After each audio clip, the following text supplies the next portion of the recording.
हम लोग श्रीमद् भागवतम के दूसरे स्कंद के दूसरे अध्याय के 35वें श्लोक को देख रहे हैं। आज एक पहला भाग है, 2 दिन में तो कम से कम लगेगा, 2 या 3 दिन जैसे भी लगता हो। आपने 34वें श्लोक में क्या देखा था? भगवान ब्रह्म कार्स्नेना त्रिन्वीक्ष मनीषया तध्यवस्यत कूटस्थो रतिरात्मन यतो भवेत।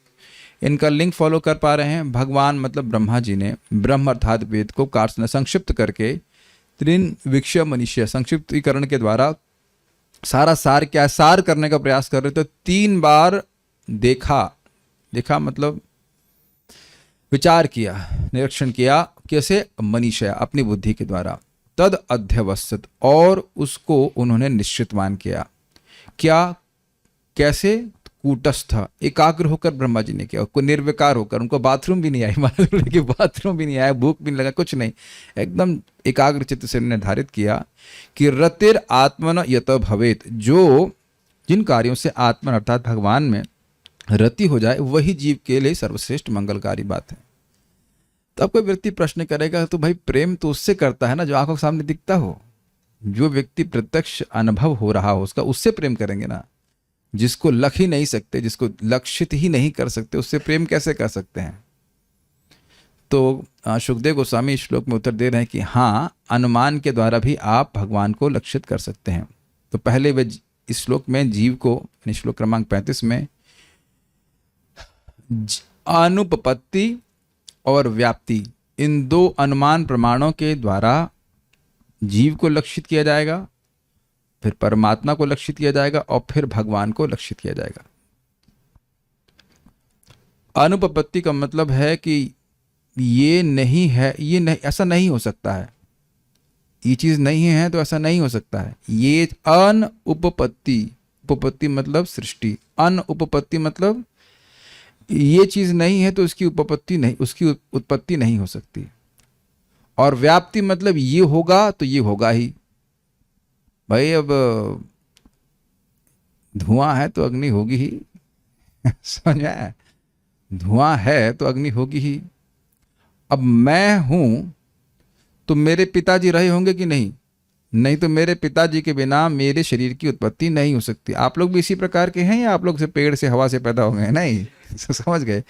आप लोगों के शरीरों को देख करके ये अनुमान लगाया जा सकता है, कठिनाई नहीं है अनुपपत्ति के द्वारा कि भाई आप लोगों के शरीर हैं तो पिताजी माताजी रहे होंगे। अच्छा, आपके शरीर को देख करके ये अनुमान नहीं लगाया जा सकता है कि पिताजी जिंदा ही होंगे, लेकिन एक समय में पिताजी जरूर रहे होंगे, ये अनुमान जरूर लगाया जा सकता है। देख रहे हैं कुछ निश्चितता है कि नहीं? ऐसा नहीं है कि अनुमान प्रमाण है ही नहीं। बहुत जगह आप अनुमान का प्रमाण करते ही हैं। जैसे मैं कहें कि भाई मैं यहाँ पे कहूँगी ठंड बहुत लग रही है, तो क्यों लग रही है? एसी बहुत तेज चल रहा है, लग रहा है। ऐसा बिना टेम्परेचर देख के ही बोल देंगे हाँ ठंड लग रही है, इसका मतलब है कि एसी बहुत तेज चल रहा है। तेज का मतलब बहुत हाई टेम्परेचर चल रहा है, टर्बो चल रहा है। और मान लो चिपचिप लग रहा है, गर्मी लग रहा है, तो अनुमान बिना एसी को देख के ही लगा लेंगे कि ना ये ठीक नहीं चल रहा लगता है। अनुमान का भी उपयोग होता है, ऐसा नहीं कि अनुमान का उपयोग नहीं होता है। Is it okay? चावल बहुत बार नहीं पके तो आपने क्या मतलब लगा चावल में कुछ गड़बड़ है, या पानी शायद उसमें खारा आ गया, इस तरह से अनुमान करते हैं कि नहीं आप लोग? ऐसा नहीं कि अनुमान का कोई मतलब ही नहीं। तो कह रहे अनुमान के द्वारा भी भगवान को लक्षित कर सकते हैं। तो 2 अनुमान का उपयोग होगा। मेरे पीछे बोल सकते हैं आप, अनुपपत्ति, अनुपपत्ति, अनुपपत्ति। बोलने से कुछ अर्थ समझ में आ रहा है? अनुपपत्ति, ये चीज है तो इसके बिना तो ये हो ही नहीं सकती है, इसलिए वो चीज है। ये आपको कार्य जिसे कहते हैं seeing the unseen by what is seen. जो दिख रहा है उसके द्वारा जो नहीं दिख रहा है उसको देखना, कि भाई जो चीज नहीं दिख रही है वो, जो चीज दिख रही है वो इस अदृष्ट वस्तु के बिना हो ही नहीं सकती है। इसे कहते हैं अनुपपत्ति का न्याय। और धुआं है तो अग्नि होगी ही, इसे कहते हैं व्याप्ति का न्याय। न्याय मतलब लॉजिक। धुआं है तो अग्नि नहीं होगी। भले ही अग्नि आपको प्रकट नहीं दिख रही है, लेकिन जैसे ही आप धुआं देखते हो तुरंत अनुमान करोगे कि यह उसके संग अग्नि होगी ही। तो ये 2 न्यायों का प्रयोग करेंगे। Is it okay? मेरे पीछे बोलिए। भगवान् सर्वभूतेषु भगवान् सर्वभूतेषु लक्षितः स्वात्मना हरिः लक्षितः स्वात्मना हरिः बुद्ध्यादिभिर्दृष्टा दृश्यैर्बुद्ध्यादिभिर्दृष्टा लक्षणैरनुमापकैः लक्षणैरनुमापकैः भगवान् सर्वभूतेषु लक्षितः स्वात्मना हरिः भगवान् सर्वभूतेषु लक्षितः स्वात्मना हरिः दृश्यैर्बुद्ध्यादिभिर्दृष्टा लक्षणैरनुमापकैः दृश्यैर्बुद्ध्यादिभिर्दृष्टा लक्षणैरनुमापकैः भगवान् सर्वभूतेषु भगवान् सर्वभूतेषु लक्षितः स्वात्मना हरिः लक्षितः स्वात्मना हरिः दृश्यैर्बुद्ध्यादिभिर्दृष्टा दृश्यैर्बुद्ध्यादिभिर्दृष्टा लक्षणैरनुमापकैः लक्षणैरनुमापकैः भगवान् सर्वभूतेषु भगवान् सर्वभूतेषु लक्षितः स्वात्मना हरिः लक्षितः स्वात्मना हरिः दृश्यबुद्धिर्यादिभिर्दृष्टा दृश्यैर्बुद्ध्यादिभिर्दृष्टा लक्षणैरनुमापकैः लक्षणैरनुमापकैः भगवान् सर्वभूतेषु भगवान् सर्वभूतेषु लक्षितः स्वात्मना हरिः लक्षितः स्वात्मना हरिः दृश्यैर्बुद्ध्यादिभिर्दृष्टा दृश्यैर्बुद्ध्यादिभिर्दृष्टा लक्षणैरनुमापकैः लक्षणैरनुमापकैः। आत्मा के साथ भगवान श्री कृष्ण प्रत्येक जीव में है। यह तथ्य हमारे देखने से तथा बुद्धि से सहायता लेने पर अनुभूत तथा परिकल्पित होता है। अन्वय देखिए, भगवान हरि, भगवान श्री हरि सर्वभूतेषु समस्त सारे जीवों में स्व आत्मना आत्मा स्वरूप में सर्व साक्षी हैं, देखने वाले हैं, दृष्टा हैं। दृश्य है बुद्धि आदि भी। स्व देखिए बड़ा स्पष्ट, आत्मा स्वरूप में सर्व साक्षी हैं। मतलब ऐसा नहीं है कि वो जड़ पदार्थ के रूप में है। सभी जीवों में पृथ्वी तत्व तो है ही, पृथ्वी जल वायु अग्नि आकाश, लेकिन वह साक्षी नहीं है। स्व आत्मना मतलब स्व जीवों के आत्मा, जीवों के परमात्मा के रूप में विद्यमान है। कैसे देखते हैं तो कह रहे हैं दृश्य बुद्धि आदि भी, दृष्ट बुद्धि आदि द्वारा। बुद्धि देख रहे हैं कि नहीं, देख रहे हैं मतलब अनुभव कर रहे हैं कि नहीं बुद्धि, और बुद्धि के प्रायोजक को भी अनुभव कर रहे हैं। प्रायोजक का मतलब होता है स्पॉन्सर वैसे, लेकिन प्रायोजक का मतलब प्रेरित, प्रेरक, बुद्धि के प्रेरक भी हैं। यहाँ पे इस जगत में, यहाँ का मतलब केवल इस रूम में ही नहीं, पूरे जगत में सबकी बुद्धि है, यस, और सबकी बुद्धि एक प्रकार से नहीं चल रही है। सभी लोग श्रीमद् भागवतम को नहीं सुन रहे, कोई बिरला व्यक्ति ही श्रीमद् भागवतम सुन रहा है। सबकी बुद्धि अलग अलग चल रहा है। भौतिकता में भी सबकी बुद्धि अलग अलग प्रकार से चल रही है। कोई फिजिक्स पढ़ रहा है, कोई केमिस्ट्री पढ़ रहा है, कोई बहुत कुछ नहीं कर रहा है। कुछ भी, सबकी अलग अलग बुद्धि सबके पास कॉमन है, समझ रहे हैं, लेकिन बुद्धि सबकी एक प्रकार से नहीं चल रही है। Do you agree? ये सब लोग देख पा रहे हैं कि नहीं? जहां आपको कठिनाई हो कुछ देखने में तो आप बताना। ये सब लोग मान रहे हैं कि बुद्धि है। अगर मैं आपसे पूछूं आपके पास बुद्धि है तो क्या बोलेंगे? हिरेन भाई बुद्धि है दिखाओ। तो दिखा नहीं सकते, लेकिन आप बुद्धि का अनुभव कर रहे हैं। सब लोग बुद्धि का अनुभव कर रहे हैं। तो ठीक है, अब दूसरी चीज कि बुद्धि सबके पास है, सब लोग अनुभव कर रहे हैं। और ये भी कहा जाता है कि बुद्धि भ्रष्ट हो गई है। ये नहीं कहा जाता कि बुद्धि है नहीं, बुद्धि भ्रष्ट हो गई तो मतलब बुद्धि गलत तरह से कार्य कर रही है। तब ये भी देखा जाता है कि एक भाई और बहन दोनों की बुद्धि एक तरह से काम नहीं कर रही है। यहां तक कि जुड़वा भी भाई हों तो भी उनकी बुद्धि एक प्रकार से कार्य नहीं कर रही। तो बुद्धि तत्व तो सबका बराबर है, बुद्धि है सबके पास, लेकिन बुद्धि का प्रेरक कोई और है। जीव की अगर सभी की बुद्धि एक जैसी होती है और प्रेरक नहीं होता, जो लोगों की बुद्धि को अलग अलग तरह से प्रेरित कर रहा है, तो सभी लोग एक ही तरह से सोच रहे होते। Do you agree? जैसे एक सैंपल सोचिए कि ये लैपटॉप और वो लैपटॉप आप सामने देख रहे हैं, देखने में जैसे लगते हैं, लेकिन उसका प्रयोग अलग अलग तरह से हो रहा है। तो प्रयोग करने वाले पे निर्भर कर रहा है ना। कि आप लोगों के पास भी मोटा मोटी स्मार्टफोन कह सकते हैं, मोटा मोटी एक जैसे हैं, उसका उपयोग लोग अलग अलग प्रकार से कर रहे हैं। सब बेसिक फंक्शन तो सेम ही रहते हैं, मैं पूछूं कि भाई स्मार्टफोन हाँ है, लेकिन उसका उपयोग सब लोग अलग अलग तरह से कर रहे हैं, तो अलग अलग उपयोग के दौरान जो उपयोग करने वाला व्यक्ति, उसका सूचना हो रही है ना कि व्यक्ति किस प्रकार से उपयोग हो रहा है। तो बुद्धि वस्तु तत्व है, बुद्धि तत्व है सबके पास, लेकिन बुद्धि का उपयोग सब लोग अलग अलग प्रकार से कर रहे हैं। तो उससे सूचित होता है कि बुद्धि का प्रेरक, बुद्धि में का प्रायोजक कोई है। ये बात है, वो भगवान है, सीधे आप नहीं समझ पाएंगे, लेकिन अनुमान के द्वारा, जैसे भाई धुआं है तो अग्नि है, अब अग्नि कितने टेम्परेचर की ये नहीं बता पाएंगे, लेकिन ये तो मालूम चल ही जाएगा ना कि धुआं है तो अग्नि है। ये बात है। तो कह रहे हैं अनुमापकई, यानी परिकल्पना के द्वारा। अनुमापक शब्द जो है वो है व्याप्ति के लिए,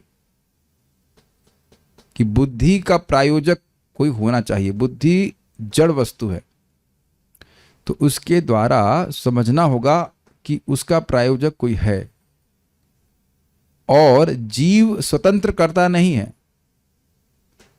अगर स्वतंत्र करता होता तो सब लोग अपनी तरफ से कार्य कर रहे होते, लेकिन नहीं, जीव स्वतंत्र करता नहीं, तो उसका भी प्रेरक कोई होना चाहिए।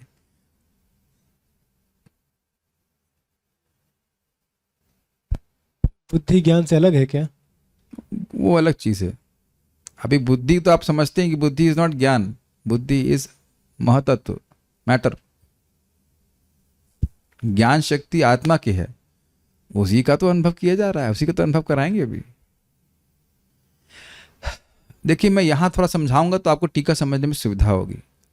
सब लोग बुद्धि का अनुभव कर रहे हैं कि नहीं अपने, बल्कि अगर आप लोगों को अभी नहीं समझ में आ रहा है तब भी कहेंगे लग रहा है मेरी बुद्धि कुछ कम चल रही है, मैं श्लोक नहीं समझ पा रहा हूं।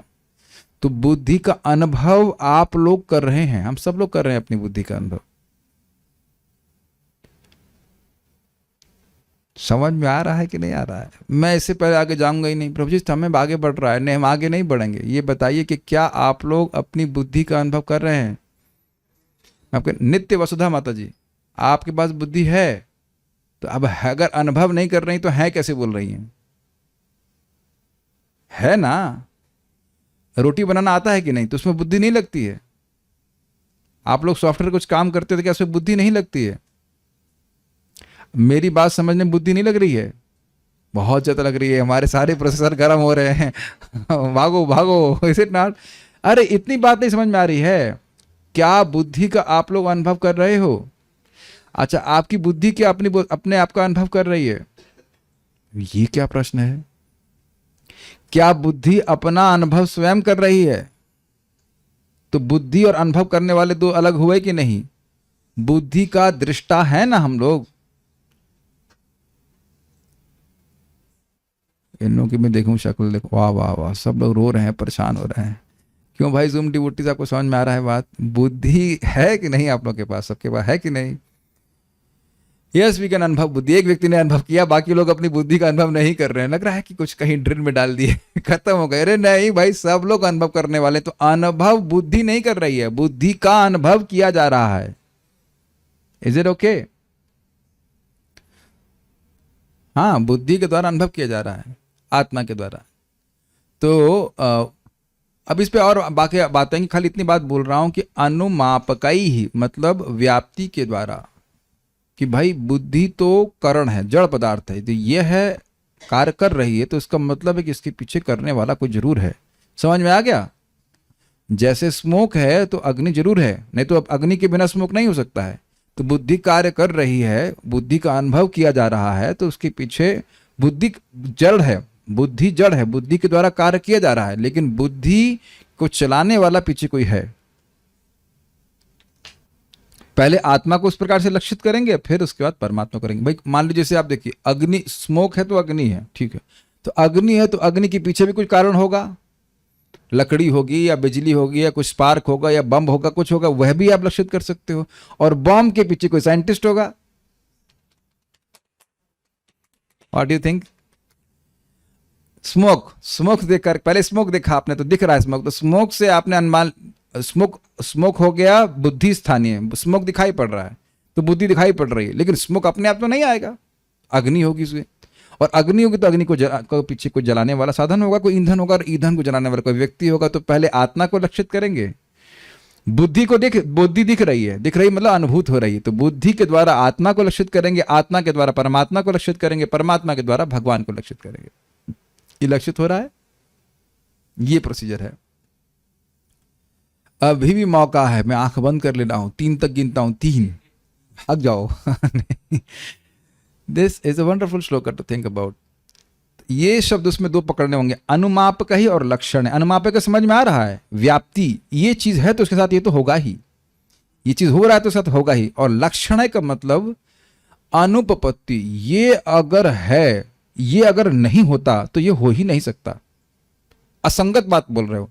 मैं कहूं कि भाई ये लड़का है, इसका पिता नहीं है, अरे ऐसे कैसे, तो संगत बात बोल रहे हैं। लड़का है तो पिता होगा ही। मैं कोई कैमरा बाय चांस आ गया, अरे क्या बात कर रहे, कैमरा बाय चांस आ गया। आपके पास भी बाय चांस नहीं आया, कोई पैसा दिया तब तो आप लाए, आप बाय चांस कैसे बोलते हो सृष्टि हो जाएगी। ये तो अनुपपत्ति है। अनुपपत्ति के न्याय के द्वारा कि भाई किसी चीज की इतना सुंदर कैमरा काम कर रहा है, इतना कॉम्प्लेक्स है, जिसको आज तक आप चलाना नहीं सीख पाए, जिसको चलाना आप आज तक सीख नहीं पाए, उसको कह रहे हैं कि बाय चांस आ गया है। यहां पे कितने लोग कोई कैमरा चलाना आता है, पूरा सारे फंक्शन सहित, एक को भी नहीं आता। तो अब वक्त क्या, कुछ नहीं आता है, कुछ नहीं, ऐसा प्रयोजन नहीं, अपने आप आ गया, ये मैनिफेस्ट हो गया अपने आप। तो कहो कि तुम्हारी बुद्धि कहां से मैनिफेस्ट हो गई। ये तो असंगत बात बोल रहे हो, असंगत नहीं समझ रहे, असंगत, मैच नहीं कर रही बात। ये कैमरा दिख रहा है लेकिन हमें इस कैमरे का सृष्टिकर्ता नहीं दिख रहा है।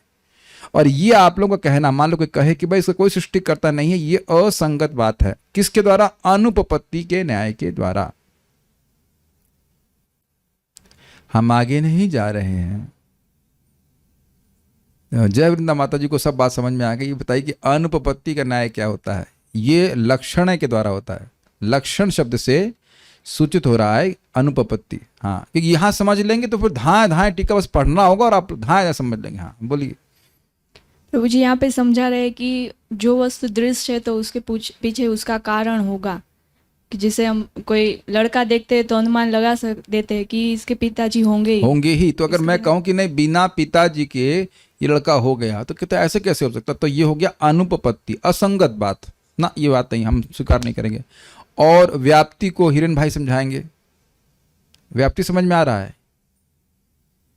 मैं बता दे रहा हूं, फिर से आप समझाइए। व्याप्ति मतलब कोई वस्तु है तो उसके संग कुछ वस्तु का तो होना जरूरी है। जैसे अगर धुआं दिख रहा है तो पानी होना जरूरी है ना?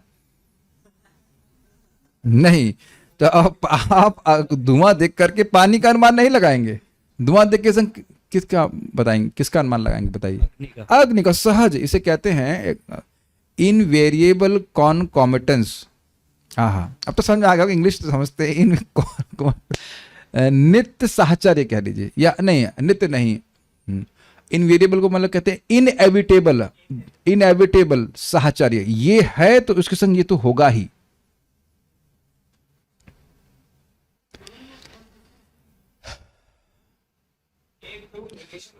हाँ, एक नेगेशन के टर्म्स में है, एक पॉजिटिव अफर्मेशन के द्वारा।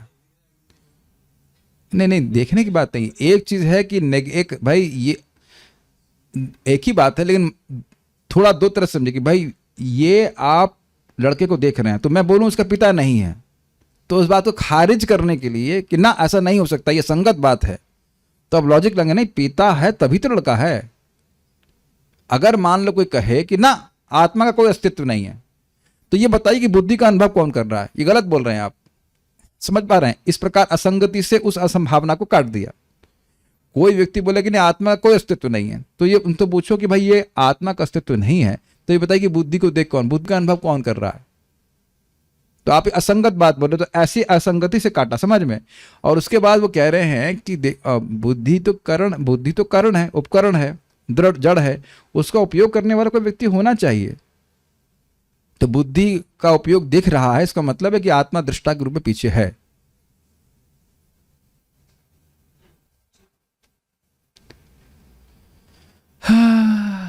आज आप लोगों की बुद्धि की परीक्षा है। कोई दिक्कत नहीं, आज हम सोना भी अलाउड कर सकते हैं। You can sleep in the class also. बाद में हम बड़ा फ्रेश लग रहा है क्लास की। तो अब देख ही सकते हैं कितना डेप्थ है इसमें। अनुमाप का ही और लक्षण है। ठीक है, उम्मीद है कि समझ में आ गया होगा। बेटा है तो पिता है, तभी तो लड़का है, बुद्धि है और उसका, ठीक समझ में आ रहा है आप लोगों को? गुड गुड गुड, ठीक जी।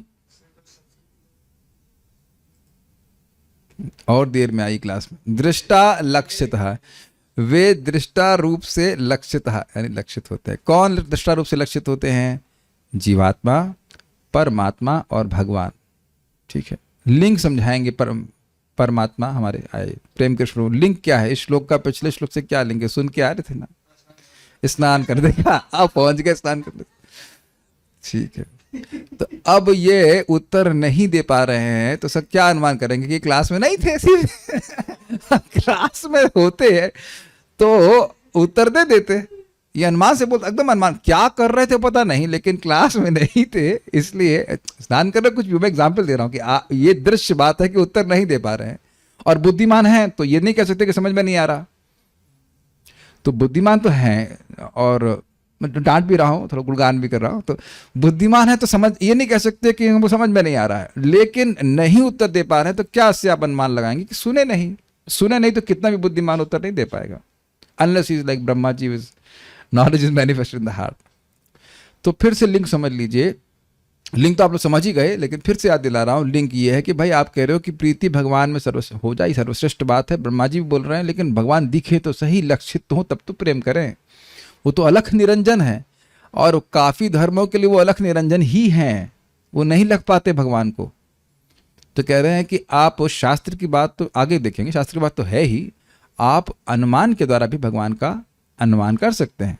तो अनुमान कैसे कर रहे हैं? तो कह रहे हैं कि भगवान सर्वभूतेषु, भगवान श्रीहरि सभी जीवों में लक्षित हैं, देखे जाते हैं। कैसे? स्वात्मना, उनके परमात्मा के रूप में देखे जाते हैं, देखे जा सकते हैं। कैसे? दृश्य बुद्ध्यादिभिर, बुद्धि और अन्य वस्तुओं के द्वारा दृष्टा यानी देखने वाले को लक्षण अनुमापक यानी कि अनुपपत्ति और व्याप्ति के द्वारा, व्याप्ति के न्याय के द्वारा दृष्टा का अनुमान किया जाता है। और वो दृष्टा है 3, आत्मा, परमात्मा और भगवान। श्रीधरी, प्रश्न है कि प्रेम उसमें ही होता है जो विषय अनुभूत होता है, जो विषय देखते ही नहीं, इस व्यक्ति को देखा ही नहीं। अदृष्टवात अश्रुतवात भावात न भावोपजायते। कोई कहे कि बहुत सुंदर मेरी प्रेमिका है, कैसी लगती है? अलग है वो, उसको देख नहीं सकते। अरे तो कभी तो कुछ बोला होगा तुमसे? नहीं, बोल नहीं, इतना बोलती है, न दिखती है, न कुछ है, बस अलग है। तो ऐसा आज तक कभी कोई I am having a crush होता ना, इन्फैचुएशन ये होता, तो देखो ही कहीं नहीं किसी को, तो कभी प्रेम होगा किसी से? आज तक ऐसा कोई केस बना कि उस लड़के ने आत्महत्या कर ली? क्यों? ऐसी लड़की के प्रति उसका प्रेम हो गया जिसको उसने देखा ही नहीं कभी। ऐसा कभी हुआ है? देखे बिना ऐसे कैसे हो सकता? तो किसी से भी प्रीति है। बच्चों को, स्पेशली बच्चों के प्रति तो आसक्ति देख देख के होती है ना, ये हाय मेरा बच्चा इत्यादि इत्यादि। कहीं भी कोई व्यक्ति प्रेम कर रहा है, जिस विषय का अनुभव कर रहा है, तब तो प्रेम कर रहा है। तो कहना है कि भाई भगवान तो अनुभूति नहीं होते तो प्रेम कैसे करेंगे? परमात्मा को तो अनुभव हुआ ही नहीं है, कैसे प्रेम करेंगे? और आप कह रहे हो प्रेम सबसे बड़ा लक्ष्य है जीवन का, ऐसे कैसे होगा? अतएव उनमें प्रेम कैसे हो सकता है? तो इसके उत्तर में कहा गया है कि परमात्मा का तो अपनी आत्मा के द्वारा क्षेत्रज्ञ के अंतर्यामी रूप से दर्शन होता है।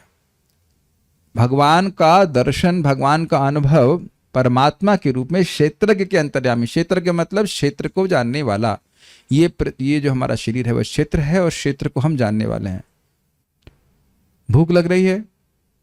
नहीं लग रही है, तो व्यक्तिगत रूप से आपने बोला हाँ या ना।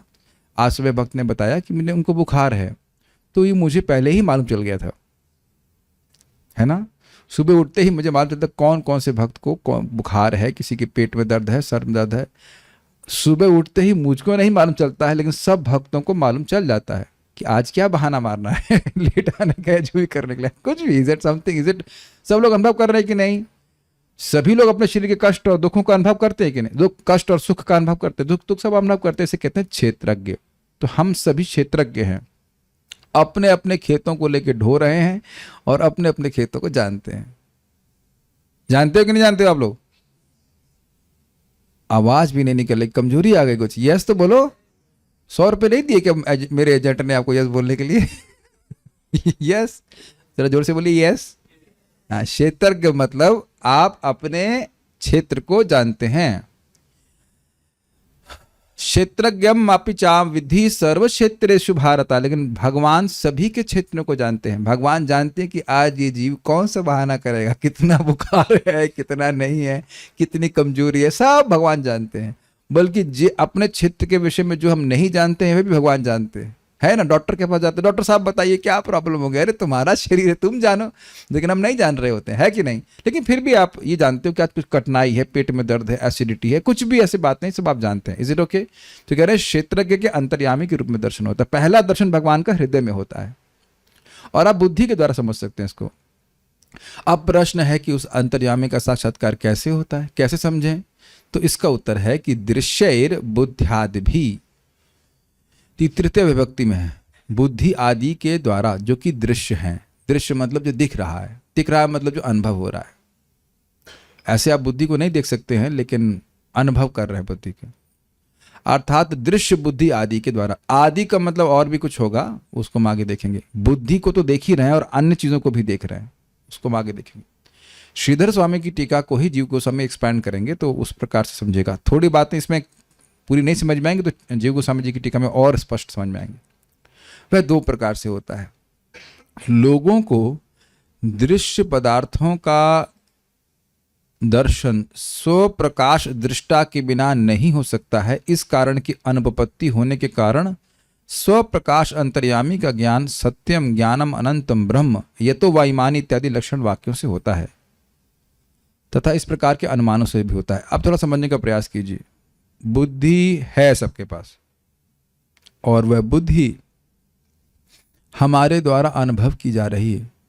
तो यानी अगर एक चेतन दृष्टा नहीं होता तो बुद्धि का अनुभव नहीं किया जा सकता। समझ में आया। ये नहीं है तो यह नहीं हो सकता, इसे कहते अनुपपत्ति। अगर कोई कहे कि नहीं ये धुआं बिना अग्नि के ही हो रहा है, ये धुआं अग्नि के बिना हो रहा है, तो आप क्या बोलेंगे? ना, ये बोला ही जाता है अरे भैया धुआं है तो अग्नि होगी ही। समझा है। इस जगत में अगर कोई व्यक्ति का संबंध में कोई व्यक्ति कुछ गलत बात बोल देते हैं तो इसी प्रकार से वो बोलते हैं। इसे इंग्लिश में कहते हैं रूमर्स। हाँ, हिंदी में क्या कहते हैं इसको? अफवाह फैलाने का स्टाइल यही होता है। वो भाई ये इतनी बात चल रही है तो कहीं ना कहीं कुछ होगा ही, है कि नहीं? सुना नहीं आपने इस तरह से? तो ये इतनी बात उड़ रही है अगर मान लीजिए किसी के विषय में, तो सामान्य जनता भी अनुपपत्ति का न्याय बिना उसको जाने लगा देती है ना। मान लीजिए किसी व्यक्ति पे बहुत आरोप लग रहा है तो मान लो वो बिल्कुल सही भी हो, फिर भी लोग बोलेंगे कि ना भाई इतना आरोप लग रहा है, कुछ ना कुछ तो गड़बड़ जरूर होगा, नहीं तो इतना आरोप क्यों लग रहा होता। ये तो सुना है ना आपने। तो कहते अनुपपत्ति, ये कार्य है तो इसके बिना तो ऐसा हो नहीं सकता है। तो यहां पे दृष्ट है। क्या दृष्ट है? बुद्धि को अनुभव करना, बुद्धि को देखना, यह सतत हो रहा है। आप में से कभी किसी का अनुभव हुआ है फेज्ड आउट होने, मतलब फेज नहीं, स्पेस्ड आउट होने का? ये तो प्रभु जी रोज ही है रोज की कहानी है। स्पेस्ड आउट मतलब हम ही अपनी बुद्धि का जो हमारा लेवल है कुछ समय के लिए कम हो जाता है। हमें समझ में नहीं आ रहा था क्या हो रहा है, क्या करना है, किम करते हुए विमूढ़ हो जाते हैं, क्या करना चाहिए समझ नहीं आता। ऐसा कभी आप लोग से नहीं हुआ है? प्रभु जी क्लास में तो ये रोज ही हो रहा है। क्या बात है, समझ में तो कहाँ आ रहा है, क्या बोल रहे हैं, हिंदी जैसा लगता है लेकिन ये मैच नहीं कर पा रहे हैं। हो रहा है अभी, फीलिंग आ रही है कि बुद्धि काम नहीं कर रही। तो अब आप इसको अनुभव कर सकते कि कभी कभी आपकी बुद्धि तीव्र काम करती है, कभी बुद्धि कम काम करती है, लेकिन बुद्धि हमेशा काम कर रही होती है। तो बुद्धि काम कर रही है, यह आप अनुभव कर रहे हैं। अनुभव करना बंद नहीं कर रहे ना। आत्मा को नहीं देख पा रहे हैं। जब सुबह भी मैं चर्चा कर रहा था कि आत्मा क्या है वह हम लोग अभी नहीं निर्णय कर पा रहे हैं। क्यों? क्योंकि यह अव्यक्त है, ज्ञान इंद्रियों के परे है, अचिंत्य है, मन के परे है, बुद्धि के भी परे है और अविकारी कर्म इंद्रियों के भी परे है। तो तो आत्मा को ऐसे तो लक्षित नहीं कर सकते, जैसे धुआं दिख रहा है तो जरूरी तो नहीं आप तुरंत अग्नि को देख पाए, लेकिन धुएं के द्वारा आप अग्नि का अनुमान लगा सकते कि भाई धुआं है तो अग्नि होगी ही। धुआं कोई कहे कि धुआं है और अग्नि नहीं है, ये तो बात असंगत है, तो इसे कहते हैं अनुपपत्ति। तो यानी कि आपको ये दिख रहा है दृष्टा। अब दूसरी बात क्या है कि आत्मा तो दृष्टा है, लेकिन आत्मा कभी प्रेरक कोई जरूर होना चाहिए, क्योंकि विभिन्न आत्माएं अपनी बुद्धि को अलग अलग प्रकार से उपयोग कर रही हैं, वो स्वतंत्र नहीं है। तो ऐसा हो ही नहीं सकता कि केवल आत्मा दृष्टा हो, आत्मा का एक कंट्रोलर दृष्टा भी जरूर होगा, ये भी अनुपपत्ति के द्वारा होगा। समझ में आया? और उसका वर्णन सत्यम ज्ञानम अनंत ब्रह्म के रूप में हुआ। ये तो इमानी भूतानी जायन्ते, जिनसे सारे जीव आते हैं उनमें प्रवेश कर ले जाते हैं, वो भगवान का वर्णन है। तो वह भगवान शास्त्र द्वारा सुन रहे हैं, लेकिन उसको आप लक्षित कर सकते हैं कि वो भगवान ही क्षेत्र के रूप में है जो सभी जीवों को प्रेरित कर रहे हैं। एक ही व्यक्ति, हर व्यक्ति एक प्रकार से कार्य नहीं कर रहा है। मैं बोल रहा हूँ, भगवान मुझको प्रेरित कर रहे हैं और आप सब लोग समझ रहे हैं, लेकिन अब सभी लोग एक ही प्रकार से समझ रहे हैं ऐसा नहीं कहा जा सकता। तो भगवान जिसको जितना सामर्थ्य दे रहे हैं परमात्मा के रूप में, उतना समझ रहे हैं। सेकंड वाला पॉइंट समझ में आ रहा है कि परमात्मा को अनुपपत्ति से कैसे लक्षित कर सकते हैं? समझ पा रहे मेरी बात की दृष्टा है जीव, ये समझ में आ गया, क्योंकि बुद्धि का अनुभव किया जा रहा है। और साथ ही साथ यह भी देखा जा रहा है कि सबकी बुद्धि एक ही प्रकार से कार्य नहीं कर रही है। जीवात्मा के रूप में सब बराबर हैं, लेकिन सबकी बुद्धि एक प्रकार से कार्य नहीं कर रही। तो इसके पीछे भी कोई कारण, इसके पीछे भी कोई सचेतन व्यक्ति होगा जो आत्मा को एक शक्ति प्रदान कर रहा है कि उसकी उतनी बुद्धि देगा, उसको उतनी बुद्धि देगा उसके कर्मानुसार। यह भी आपको समझना होगा। यहां तक तो परमात्मा को लक्षित किया, भगवान को जीव गोस्वामी जी लक्षित कराएंगे। Are you all with me, with your बुद्धि? बुद्धि आदि का प्रायोजक कोई ना कोई कर्ता होगा, क्योंकि बुद्धि आदि तो करण है। करण मतलब उपकरण है, जड़ पदार्थ। चक्कू, मैं कहूं कि सब्जी किसने बनाई? तनिष्ठ प्रभु। तो कहेंगे सब्जी कलछुल ने बनाई। व्हाट? चावल किसने बनाया? लिटिल कृष्णा। चावल कुकर ने बनाया। तब आप मान लेंगे इस बात को। आज मैं कहूं कि दाल बहुत खराब बनाई है, हाँ कुकर की गलती है। कुकर की गलती? कुकर बना तो अच्छा कुकर नहीं बना है दाल, कुकर दाल बनाया है, लेकिन इंडिपेंडेंटली कुकर दाल नहीं बना सकता है। Is it okay? तो बुद्धि एक करण है, उपकरण है, जिसके द्वारा हम बहुत सारे कार्य करते हैं, चिंतन करते हैं, डेलिब्रेशन करते हैं, बहुत सारी चीज होती है, विवेक रहता है, वो सब बुद्धि कार्य है, प्लानिंग करते हैं। लेकिन वह तो एक उपकरण की तरह है, वासी वसूली आदि के समान। वसूली मतलब एक्स। तो ये पेड़ किसने काटा है? कुल्हाड़ी ने काटा है।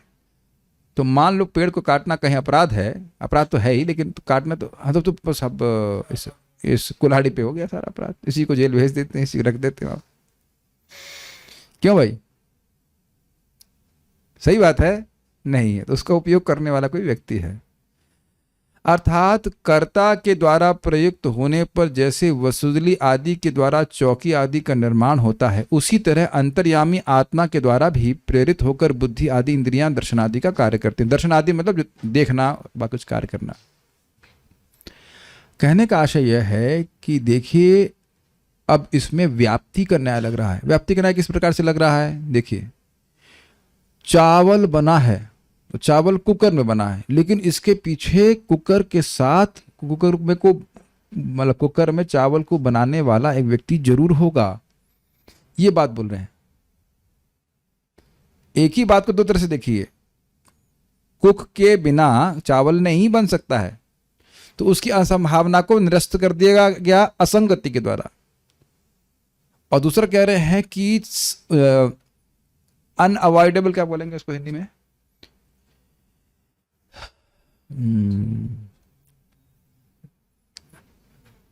इनएविटेबल, अनिवार्य साहचर्य। अनिवार्य साहचर्य मतलब खाना बना है तो कुकर तो होगा, लेकिन कुकर के संग कुक भी होगा।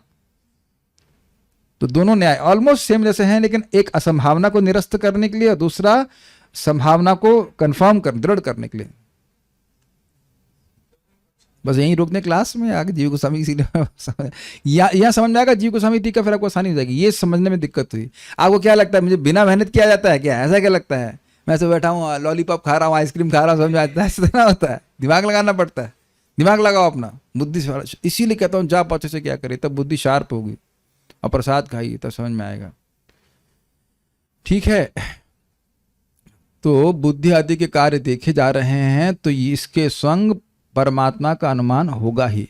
हर व्यक्ति एक प्रकार से कार्य नहीं कर रहा। आप देखिए बड़ा इंटरेस्टिंग बात कर रहे हैं, कर्ता स्वतंत्र होता है, वह उपकरण का उपयोग करने का लिए स्वतंत्र होता है, लेकिन हम ये भी देख रहे हैं कि सारे जीव एक ही प्रकार से कार्य करने में स्वतंत्र नहीं है। इस तरह ईश्वर की अंतर्यामी रूप से सिद्धि होती है। समझ में आ रहा है? कर्ता स्वतंत्र होना चाहिए, लेकिन हम देख रहे हैं कि लोग स्वतंत्र नहीं है कार्य करने के लिए। आप यहां भी सुनते हैं ना कि वो कर्म के अनुसार चलते हैं, लेकिन कर्म जड़ है। कर्म जड़ है। कर्म, मान लीजिए किसी ने को दान दिया, तो अब दान दिया तो दान अपने आप में एक जड़ क्रिया है, वह किसी को कुछ आगे फलीभूत नहीं करा सकती कि तुमने 2 रुपए दिए हैं तो आगे बहुत ज्यादा आएगा।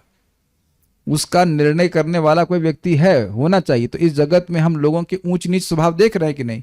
कोई घोर स्वभाव वाला है, कोई अच्छे स्वभाव वाला है, कोई दानी है, कोई लोभी है, इत्यादि इत्यादि देख रहे हैं कि नहीं? ये सब बुद्धि के द्वारा हो रहा है कि नहीं? बुद्धि इन सब गुणों से प्रभावित हो रही है कि नहीं? तो जीव कर्ता के रूप में तो है, जीव के बिना बुद्धि कार्य नहीं करेगी, लेकिन जीव की अस्वतंत्रता को देख करके अंतर्यामी का अनुमान लगा जा रहा है। जीव कार्य कर रहा है, लेकिन इसके साथ जरूर अंतर्यामी होंगे, व्याप्ति के न्याय के अनुसार जरूर अंतर्यामी होंगे, जो उसके पूर्वगत कर्म के अनुसार उसको अलग अलग प्रकार से बुद्धि दे रहे हैं, प्रेरित कर रहे हैं। और भगवान गीता में स्पष्ट बोलते हैं, ईश्वर सर्वभूतानां हृदेश अर्जुन तिष्ठति भ्रामयन् सर्वभूतानि यंत्र ऋणानि माया। ईश्वर के रूप में, नियामक के रूप में भगवान सभी के हृदय में बैठे हैं। महाराज बड़ा सुंदर कहते हैं कि नियामक व्यक्ति अंदर ही होता है।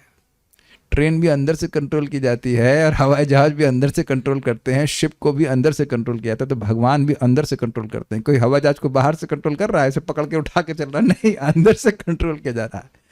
तो भगवान अंदर बैठे हुए हैं, यद्यपि नहीं दिख रहा। जैसे हवाई जहाज को उड़ता हुआ आपने देखा होगा, भले ना बैठे हो तो तुरंत ही आपको उसकी पायलट की फोटो तो दिखी जाती होगी। पायलट तो आप जब हवाई जहाज में बैठे हो तब भी नहीं दिखाई पड़ता है, तो आप वहां नए लगाते नहीं कि ये हवाई जहाज नहीं गिर रहा है, तो इसका मतलब है कि पायलट चला रहा है इसको। तो पायलट से आपकी दोस्ती है, बातचीत है? नहीं। ट्रेन के ड्राइवर तो आप लोग मिलते होंगे, आप लोगों को नहीं मिलते, तो बिना मिले ही आप ट्रेन में बैठ जाते हैं। आप समझ ही रख सकते हैं कि जब ट्रेन ठीक से चल रही तो इसका मतलब ड्राइवर ठीक से चला रहा है इसको, यद्यपि हम ड्राइवर को नहीं देखते। तो ट्रेन चल रही तो उसके संग एक अनिवार्य साहचर्य क्या बात है, इसके संग ड्राइवर जरूर होगा। और अगर ड्राइवर ने रोक दी गाड़ी तो गाली देना भी शुरू कर देते हैं, भले इसको देखे नहीं होते, यहीं से सारे मंत्र फूंकना शुरू कर देते हैं, ये जो भी बोलना शुरू कर देते हैं। तो क्यों भाई? ड्राइवर को तो आप देख नहीं रहे, तो गाली क्यों दे रहे हैं आप उसको? गाड़ी रुकी है तो उसका ये अनिवार्य साहचर्य है। सहचर्य मतलब सहचारी व्यक्ति होना है कि वह निश्चित ड्राइवर के द्वारा ही रोकी गई है। Is it okay? और उसका एक निश्चित साहचर्य यह भी है कि जरूर कुछ ना कुछ समस्या आ गई होगी, इसी लोग नीचे उतर के देखने लगते हैं क्या हुआ।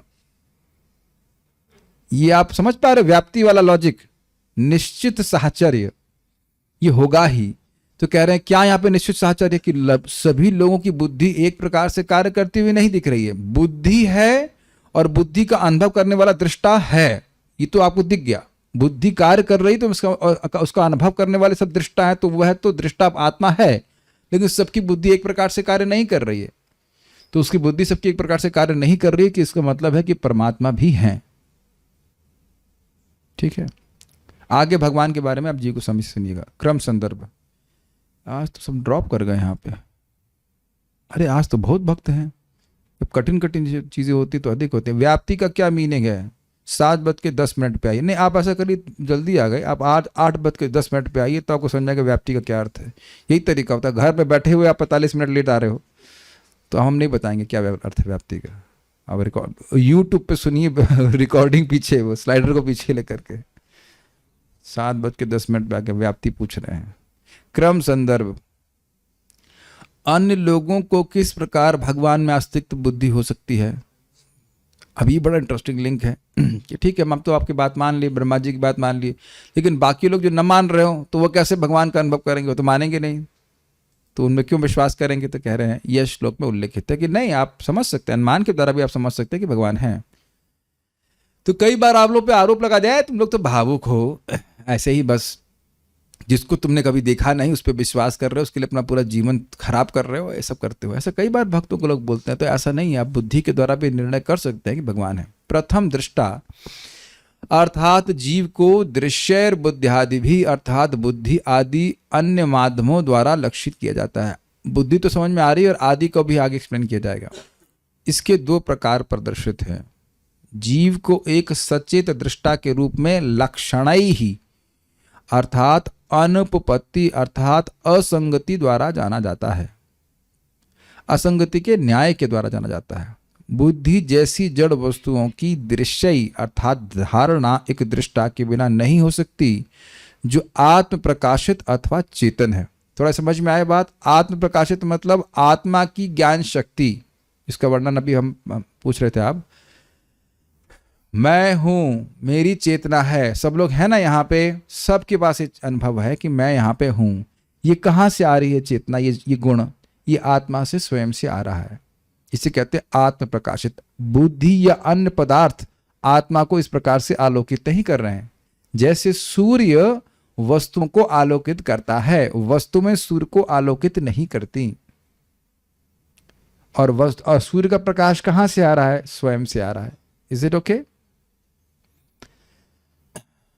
अरे भाई व्हाट्सएप ही करते रहेंगे, पॉइंट लिख रहे तो ठीक है, हमको उसमें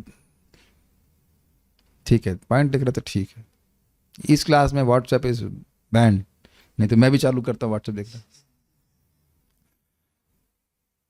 ठीक है, तो ये समझ में आया आपको? अनुपपत्ति बुद्धि को आप देख रहे हैं, अनुभव कर रहे हैं, और अनुभव करने के लिए एक सचेत दृष्टा होना चाहिए। इसका अर्थ क्या है? इसका अर्थ ये है, देखिए ये कैमरा भी दृष्टा है। आप सब लोग दृष्टा हैं इस क्लास के। कोई कहे कि ये क्राइम किया गया, इसके कितने गवाह हैं? ये भागवत हुई, मान लो कोई केस कर दे कि भागवत हो रही है, तो कितने गवाह हैं? तो आप सब लोग गवाह हैं कि नहीं? ठीक है। और कौन से दो विशेष गवाह हैं? एक कैमरा रूम वाला और एक कैमरा मेरे सामने वाला, यह भी गवाह है कि नहीं? और जूम के जो भक्त हैं यह भी गवाह हैं। कोई गवाही दे यमराज जी के पास, मुझे ले जाए कि इसने भागवत बोलने का पाप किया है, तो सब लोग इकट्ठे हो जाएंगे, हाँ हम भी थे, अरे तुम भी थे, चलो तुम भी चलो। नहीं, लेकिन मान लो किसी जज के पास बोला जाए कि भाई इन्होंने भागवत बोली है, तो भागवत की गवाही आप लोग देंगे कि नहीं? हाँ बोलिए, हम भी थे, उसमें थे, समझ में कुछ नहीं आता, बहुत टॉर्चर किया, इसको छोड़ना हुआ था। ठीक है कि नहीं? लेकिन आप जान रहे हैं कि आपकी गवाही में और इस कैमरे की गवाही में बहुत अंतर है। इसीलिए यहां शब्द था सचेत दृष्टा, न कि केवल दृष्टा।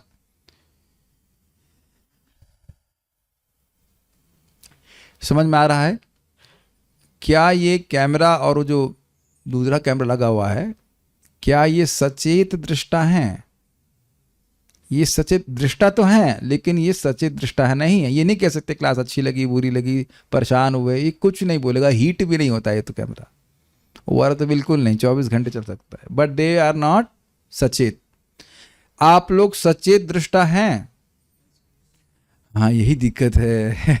हमको समझ में आ रहा है। और क्या इस कैमरे में चेतना डाली जा सकती है? नहीं डाली जा सकती। क्या आपसे चेतना हटाई जा सकती है? हम चाहते तो है लेकिन नहीं हट रही है। क्या करें? बड़ी परेशानी है। Is this all getting clear? काफी इंटरेस्टिंग है। तो कह रहे हैं कि बुद्धि के कार्यों के द्वारा, और इंटरेस्टिंग है, बहुत इंटरेस्टिंग है। सामने बैठाइए कि इस कैमरे में भी आंखें हैं, अंदर इसमें बहुत सारे प्रोसेसर हैं, तो उसको आप बुद्धि बोल सकते हैं। इसके पास ही बुद्धि है, और एक्चुअली बुद्धि है। पता है ये कैमरे में ऑटो मोड लगा हुआ है, आप लाइट कम कर देंगे तो ये अपनी उसकी इंटेंसिटी को बढ़ा देगा। इसमें दिखा कुछ ISO सिस्टम होता है, लाइट बढ़ा देंगे तो ये कम कर देगा। Quite interesting, some kind of बुद्धि।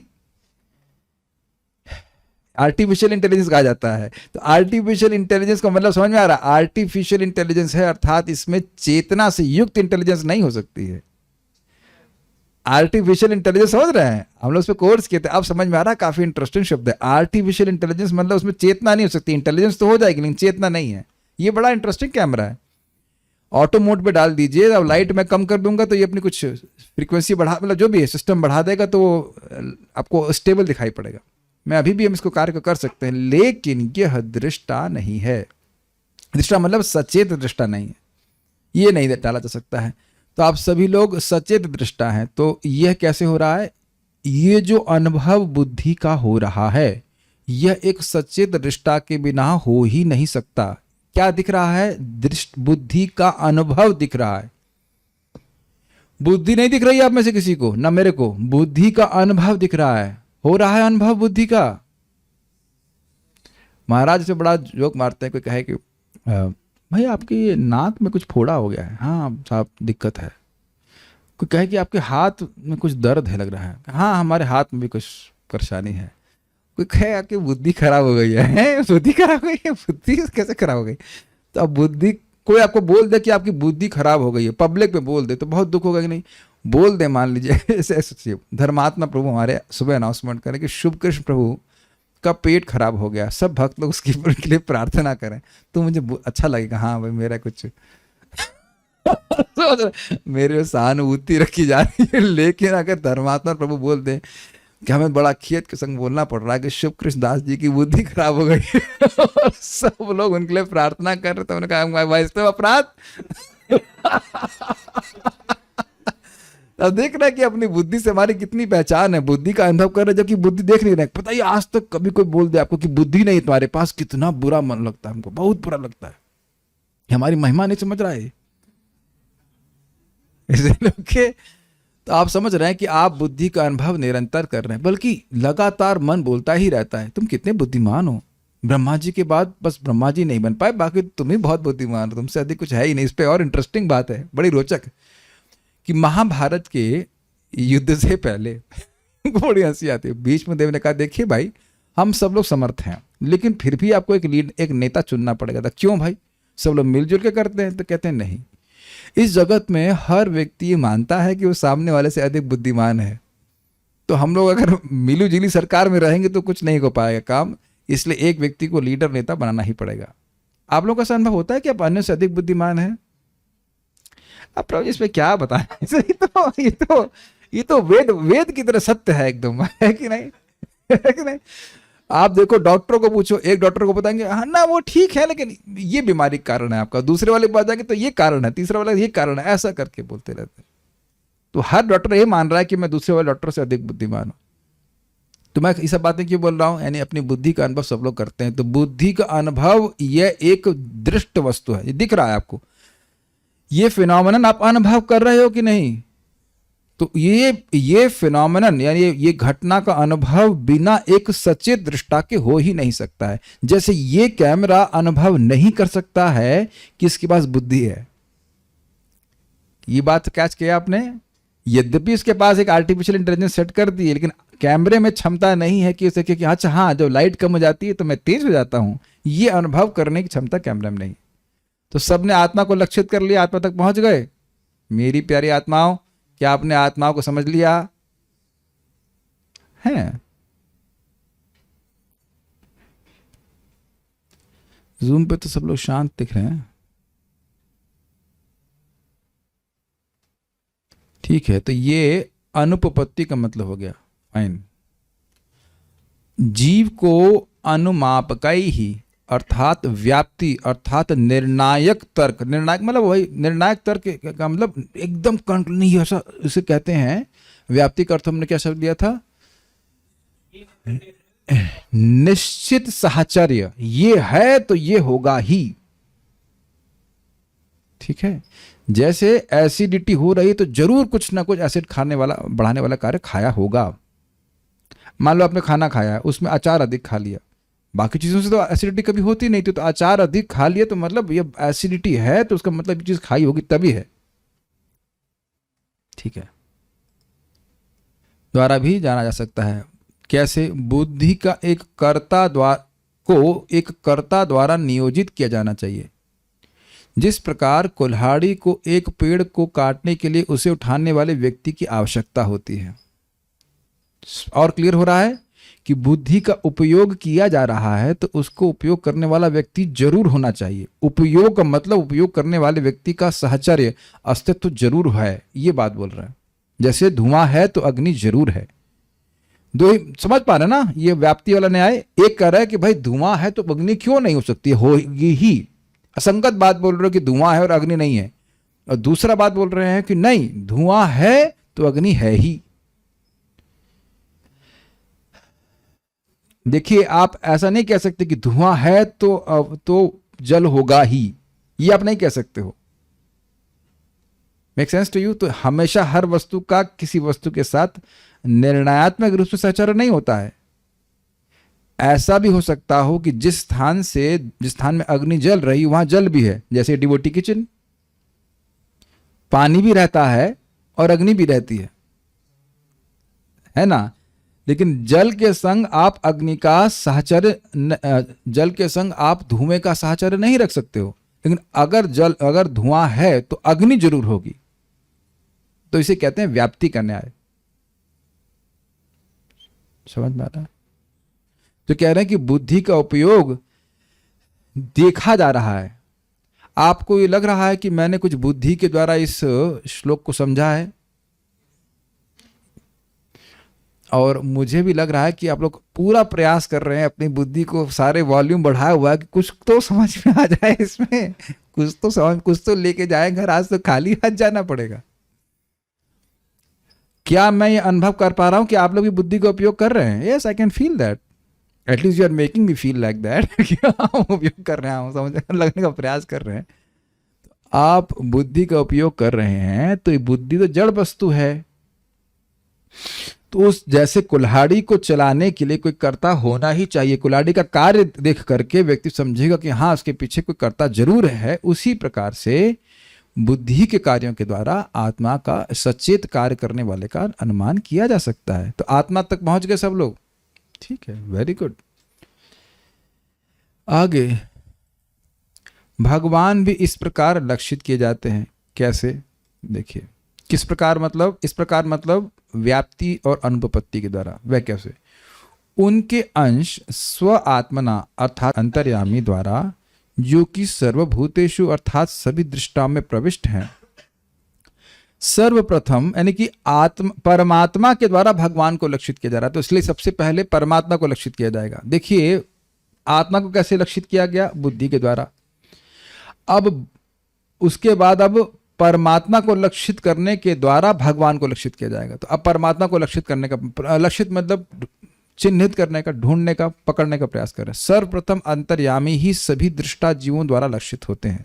यानी कि भगवान को नहीं देख पाता है, पहले वो परमात्मा को देखेगा और तब फिर उस ज्ञान द्वारा भगवान को भी लक्षित किया जाता है। ये अर्थ है, ये ग्रेजुअल प्रोग्रेशन है। समझ में आया? पहले आप भगवान तक न जाओ, पहले आप परमात्मा को समझने का प्रयास करो। आत्मा तक पहुंच गए, ये समझ में आ रहा है कि हम लोग चेतन जीव हैं, तो अभी परमात्मा नहीं क्लियर हो रहा है, तो परमात्मा तक पहुंचने का प्रयास करते हैं। उसके बाद परमात्मा से भगवान तक पहुंचने का प्रयास करेंगे। घबराइए मत, हम पूरा नहीं टीका पढ़ाएंगे। आज जीव गोस्वामी जी की टीका को पढ़ करके रुक जाएंगे। ठीक है, बुद्धि उसको एडजस्ट करे।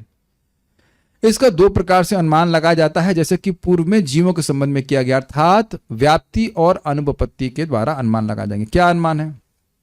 अंतर्यामी को अनुपपत्ति अर्थात असंगति द्वारा अनुभव किया जाता है। कैसे? सभी जीवों की प्रवृत्ति एक विशेष प्रयोजक के बिना घटित नहीं हो सकती, क्योंकि यह देखा जाता है कि कर्ता एवं भोक्ता के रूप में जीव स्वतंत्र नहीं है, और चूंकि उसके कार्यों के कारण के रूप में कर्म भी जड़ है। इसको थोड़ा समझने का प्रयास कीजिए। देखिए, जीव अपनी बुद्धि के द्वारा कार्य करते हुए देखे जा रहे हैं, लेकिन सभी लोग एक ही प्रकार से कार्य नहीं कर रहे हैं। तो इसका मतलब है कि वह करने के कर्ता के रूप में वह स्वतंत्र नहीं है। अब सभी लोग चाहते हैं ना कि हम आराम से, सभी लोग तो ये चाहते हैं ना कि हम कुछ ना करें, आराम से बैठे रहें। आप में से कितने लोग ऐसा नहीं चाहते हैं? ऐसा नहीं चाहते हैं। मैं तो बहुत चाहता हूं।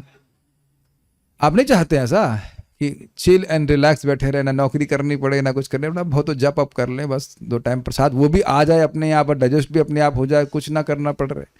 बाध्य होकर करना पड़ता है कि नहीं हमको बहुत सारी चीजें। जैसे मान लीजिए अभी मेरे से 5 बजे खाने का समय है, लेकिन अब मेरे को भूख नहीं लगी, तुम नहीं खाए, तो भूख लगती तब मैं बाध्य होता खाने के लिए, नहीं है तो नहीं खा रहे हैं। तो हम चाह रहे हैं कि हमें कुछ करना ना पड़े, ये सब की हम खाली खेलते रहें या जो हमें कार्य अच्छे लगते वो करते रहें, बाध्य होकर हमें कुछ नहीं करना पड़े। लेकिन हम देख रहे हैं कि बहुत सारी जगह व्यक्ति को कार्य करना पड़ रहा है और सब लोग अलग प्रकार से नियोजित हैं। यही देख लीजिए ना, सबकी रोटी बंधी हुई है, सब मतलब आमदनी आदि नहीं, सबकी आमदनी का जो स्रोत है सबका अलग अलग है, सबकी वृत्तियां अलग हैं, सबकी इंक्लिनेशंस अलग हैं। Is it not? सभी लोग एक प्रकार से कार्य करने में समर्थ नहीं है। जो एक व्यक्ति कार्य कर लेगा बड़ी आसानी से, वो दूसरे व्यक्ति के बारे में सोचता ही रह जाएगा, है कि नहीं? और दूसरे व्यक्ति क्या कार्य, इसमें करने में क्या कठिनाई है? आपको कठिनाई नहीं तो आप उसके वो कार्य कर लेंगे। जैसे पेंटिंग कितने लोग यहाँ पे कर पाते हैं? 1 2 स्केच कर लेते हैं। रामकृष्ण प्रभु भी कर लेते होंगे स्केचिंग थोड़ा बहुत। मैं कुछ नहीं कर सकता, स्केचिंग फेचिंग कुछ नहीं कर सकते। ऑटो कैड की ड्राइंग बना सकते हैं लेकिन तो ऑटो कैड तो आप सब लोग जानते ही होंगे, ऑटो कैड चलाना नहीं। गूगल स्केचअप और ये ऑटो कैड, ये सब तो आप लोग बाएं हाथ का खाला, हाँ मैट तक नहीं पहुंचा, लेकिन इतना तो जानती, तो बहुत ईजी है ना। ऑटो कैड, ऑटो जानते हैं और कैब जानते हैं, ऑटो कैड तो नहीं जानते हैं। तो आप समझ गए कि यह आप नहीं जानते हैं। तो सब लोग अलग अलग प्रकार से हैं कि नहीं जगत में। और ये गॉल ब्लैडर का ऑपरेशन तो आप लोग करते ही होंगे तो सिंपल है, इट्स वेरी इजी। नहीं, अरे हम तो इंजेक्शन लगाना जानते नहीं, गॉल ब्लैडर का ऑपरेशन कैसे करेंगे? आप समझ रहे हैं कि जगत में आप देख रहे हैं कि सबकी क्षमता अलग अलग प्रकार से निर्धारित की जा रही। तो किस आधार पर? यानी कर्ता के रूप में स्वतंत्र नहीं है। तो कहे कि भाई ये आपको गॉल ब्लैडर का लैप्रोस्कोपी करानी, हाँ ये बीटेक आईटी कानपुर से कर देंगे नहीं नहीं नहीं। वो MBBS में व्यक्ति देखेगा कि बहुत जो MD वगैरह की बहुत अच्छा अनुभव हो, बहुत लोग काट चुके हो, उसके बाद हमें काटने का मौका दे, तब तो ऐसे करता है ना। तो आप देख सकते हैं कि सबकी क्षमता अलग अलग। मैं खाली व्याख्या कर रहा हूँ, कर्ता सब अलग अलग हैं। Does it make sense to you? कुछ लोगों से एक आर्टिकल भी नहीं लिखा जाता इंग्लिश में। अरे आर्टिकल छोड़ दीजिए, ये क्या कहते हैं उसको, एक एप्लीकेशन भी नहीं लिखी जाएगी।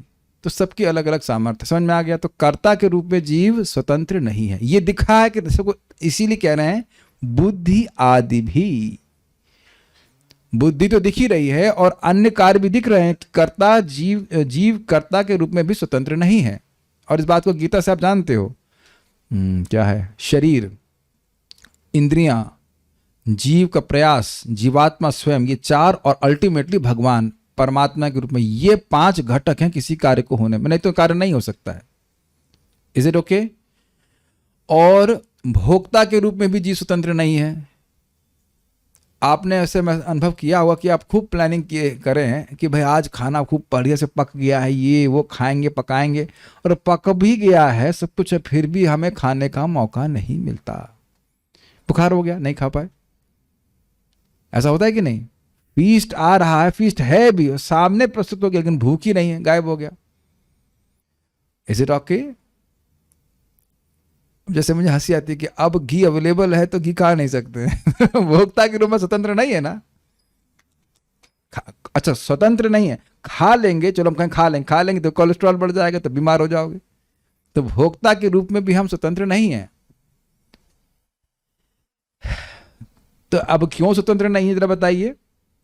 पहली बात यह कि जो भोग चाहे वो मिल नहीं सकते हैं, और मिल भी जाए तो उसको हम भोग नहीं सकते हैं बहुत बार। तो इन सब चीजों को जीवों के लिए कोई व्यवस्थापित कर रहा है। Is it okay? तो हाँ, कर्म कर रहा है, उन्होंने विभिन्न कर्म किए हैं तो उसके अनुसार हो रहा है। तो यह भी ठीक नहीं है, क्योंकि कर्म जड़ है, कर्म में चेतना नहीं है। कोई व्यक्ति जगत में कोई कार्य करता है तो उसका पुरस्कार देने वाला कोई व्यक्ति होता है। मानते हैं इस बात को? तो पुरस्कार देने का आधार कौन है? वो कर्म है आधार, लेकिन उसको देने वाला व्यक्ति है। तो इन सभी चीजों के द्वारा हम परमात्मा का अनुमान लगाते हैं। Is it okay? ये कैसे हो रहा है, किस न्याय के द्वारा हो रहा है? ये हो रहा है असंगति के द्वारा अनुभव हो रहा है। अनुपपत्ति मतलब जीवों में विभिन्न प्रकार के कर्म देखे जा रहे हैं। विभिन्न प्रकार के भोग करने की क्षमता और भोग जिनको उपलब्ध है वो देखे जा रहे हैं। और तो यह केवल कर्म के द्वारा नहीं हो सकते हैं, इसके पीछे भगवान जरूर है, परमात्मा के रूप में हैं जो सबके साक्षी हैं, और उसके अनुसार वह उपदृष्टा अनुमंता वो देख रहे हैं और मतलब अनुमानता मतलब सैंक्शन कर रहे हैं, और तभी ऐसा हो रहा है, नहीं तो ऐसा नहीं हो सकता है। अगर कोई कहे कि भगवान नहीं है तो ये बात गलत है। आप यह भी नहीं कह सकते कि आत्मा ही है बस पिछले जन्म के कर्मों को भोग रहा है, नहीं, ये गलत बात है। आत्मा ने जो कर्म किए वो तो भूल जाते हैं ना हम लोग। तो हमारे कर्मों को कोई साक्षी भी होना ही चाहिए, तभी हमारे जीवन में विभिन्न प्रकार के कर्मों का भोग हम कर पाएंगे। पिछले जन्म में आपने काम किया, उसको कौन अब देख रहा है? तो कोई साक्षी होना ही चाहिए, नहीं तो ऐसा हो ही नहीं सकता। इसलिए आपकी बात असंगत है अगर आप कहो कि परमात्मा के रूप में भगवान जीव के साथ नहीं है। तो असंगति वाली बात समझ में आ रही है? ठीक है। एषा अनेन आत्मना चक्षुषा दर्शयति, श्रोत्रेण श्रावयति, मनसा मानयति, बुद्ध्या बोधयति, तस्मादेतावाहु श्रुति और श्रुति। परमात्मा जीव को नेत्र से दिखाते हैं। Now let us see this. बुद्धि तो देख लिया अब आपने, देख रहे हैं कि नहीं आप लोग? ये देख रहे हैं कि आप लोग देख रहे हैं? मेरी माता जी, आपको एक आंख से कम दिख रहा है और एक आंख से अधिक दिख रहा है, इज इट नॉट? ये आप देख रहे हैं ऐसा? आप देख रहे हो ना कि एक आंख से कम दिख रहा है, एक आंख में अधिक दिख रहा है। और हम लोग देखें, हाँ इससे भी उतना ही दिख रहा है, उससे भी उतना दिख रहा है। हाँ, ये दिख रहा है कि दोनों आंखों से दिख रहा है? कैसे दिख रहा है माय डियर डिवोटीज? ये हम नहीं जानते। आज रामकृष्ण प्रभु जो सुबह इधर प्रसाद बना आश्रम में, बहुत अच्छा बनाया आपने। माइक पे बताइए, क्या मैं सच बोल रहा हूं? नहीं, उसका और किसने खाया था? लिटिल कृष्णा, आपने सब्जी बहुत अच्छी बनाई आज। अब क्या बोलेंगे? अच्छी थी, आपने बनाई, खाई आपने। इन्हें तो बेचारा खाने को नहीं मिला, लेकिन खाई आपने, लेकिन बनाई आपने नहीं।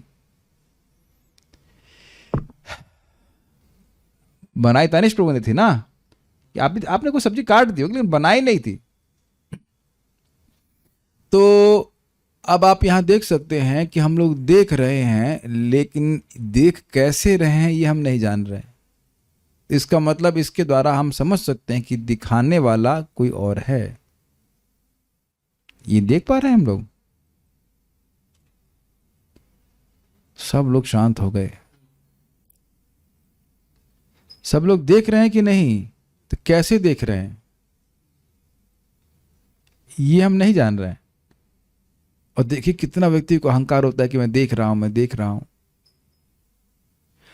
सुनाई पड़ रहा है ना?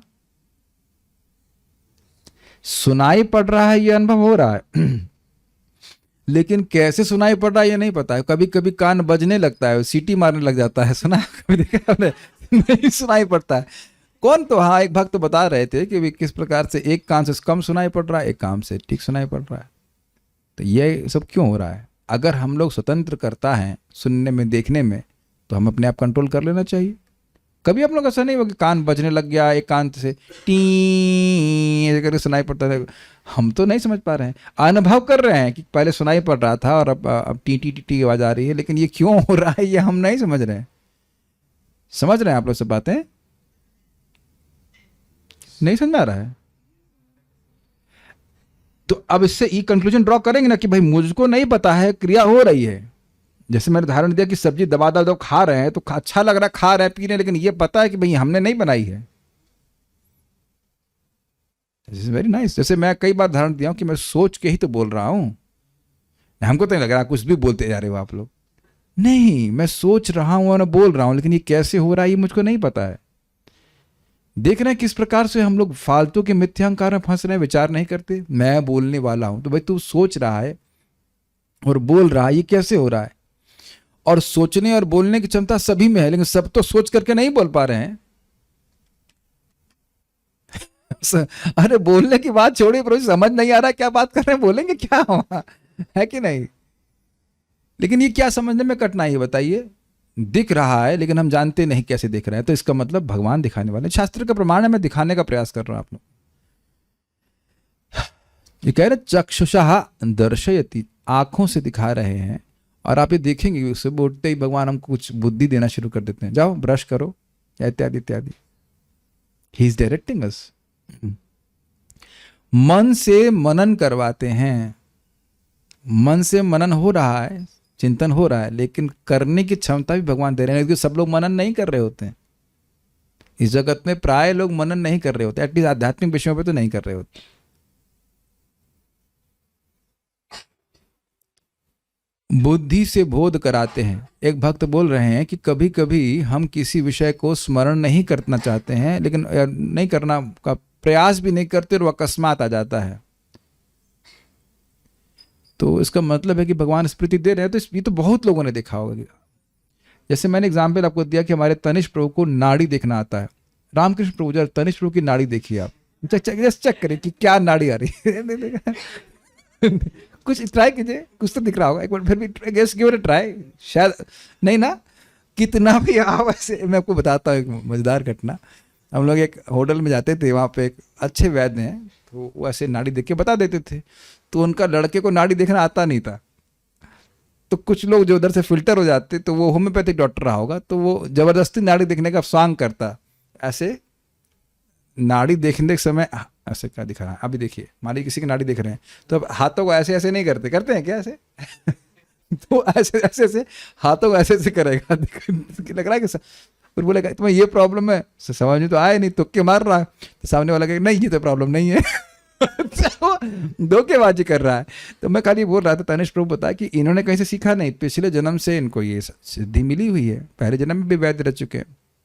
तो अब देखते ही मालूम कर लेंगे ये अच्छा आपको बुखार है, आपको ये है, तो ये, यहाँ तक कि मन की बात भी पकड़ लेते हैं। इसके पास मत जाना, सब बता देंगे। उसके बाद इनका एक वेबसाइट है, आपके बारे में जो जो बताएंगे वो सब इन लोग पेस्ट कर देते हैं वहाँ पे। हाँ, लिख करके बता देंगे इसने ऐसा ये है, मन में ये सोच रहा है, इसके सब 20 साल पहले आपने क्या मुर्गा खाया, ये सब बता देंगे। तो अब आप ये बताइए कि ये कहाँ से आ रहा है, इनको भी नहीं पता। Is it not, how is it happening?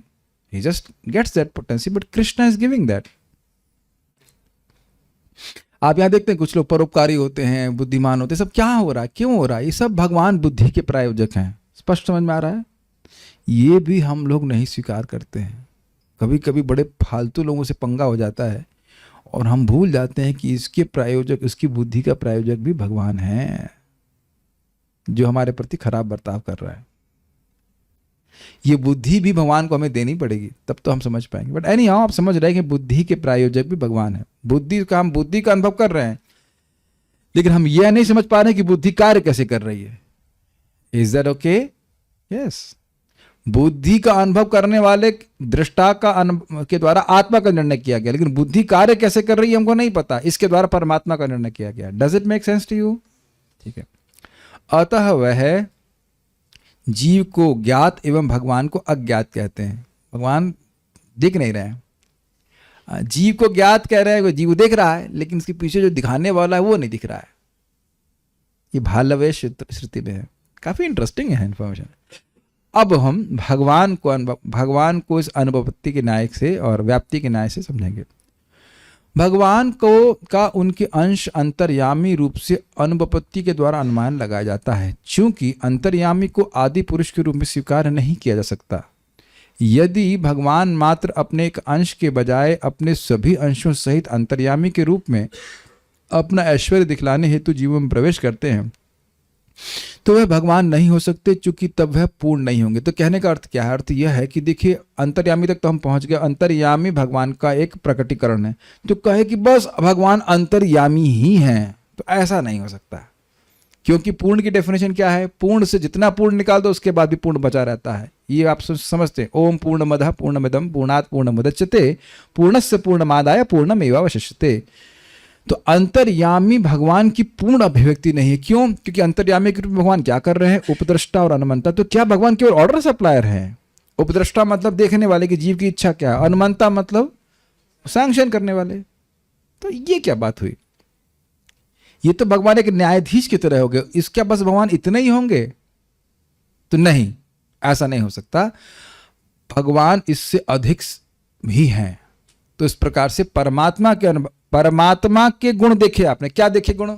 उपद्रष्टा और अनुमंता। लेकिन इतने तो नहीं, केवल लिमिटेड हो सकते हैं भगवान, तो उसके द्वारा भगवान का भी अनुमान लगा जा रहा है। कैसे?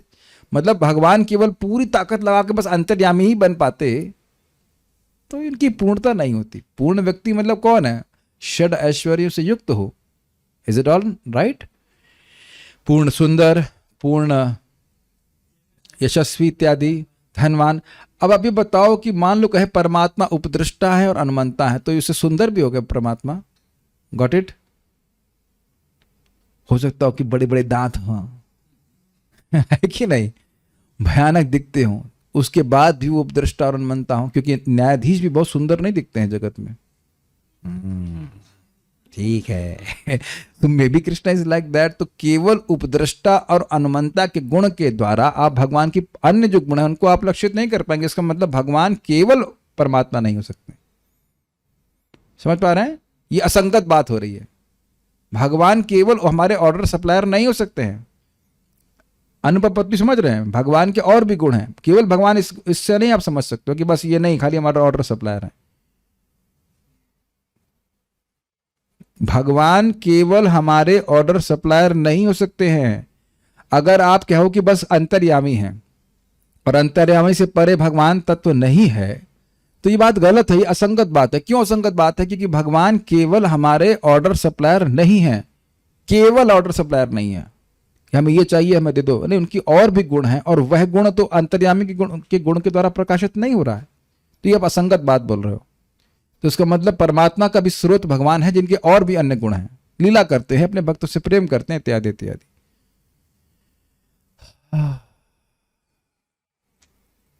ये कैच करना थोड़ा सा कठिन था, लेकिन इफ यू कैन कैच, इसीलिए हम आज खाली क्रम संदर्भ पढ़ के रुक जाएंगे। आप लोग उस पर थोड़ा पढ़िएगा और कल कुछ प्रश्न हो तो समझने प्रयास कीजिएगा। कल हमको थोड़ा दुख हो रहा था कि हमारे आश्रम में भक्त गए और उसका bill bill bill bill bill बात करना शुरू करे। अरे भाई, पढ़ना चाहिए, 5 मिनट निकालना चाहिए, नेट बंद करके फाइल डाउनलोड करके पढ़िए पढ़िए। फ्रेश चीज़ है आपके मन में, तब वो समझ में आएगा। अभी लग रहा है समझ में आ रहा है, और जब पढ़ेंगे तब अरे नहीं समझ में आ रहा है, तो फिर आप पूछ सकते हैं कि हाँ ये बात हमको नहीं समझ में आई। कम से कम ये तो समझ में आया कि क्या समझ में नहीं आ रहा है। नहीं, इतनी मेहनत नहीं करने वाले हैं। क्या भागवत को अपनी चेष्टा से हम सुन लेते हैं, बहुत चेष्टा से सुनने से क्या फायदा होता है? क्या सुना आपने? शृण्वतः श्रद्धया नित्यम गृणतश्च स्वचेष्टितम। खुद चेष्टा भी करेगा तो क्या होगा? कालेना नाति दीर्घेण भगवान विशते हृदय। बहुत समय नहीं बीतेगा, भगवान हृदय में आ जाएंगे। सब टू यू। गीता में कहा गया है अथवा बहुनैतेना, क्यों भाई बोलने का टैक्स लग रहा है? बोलो साथ में।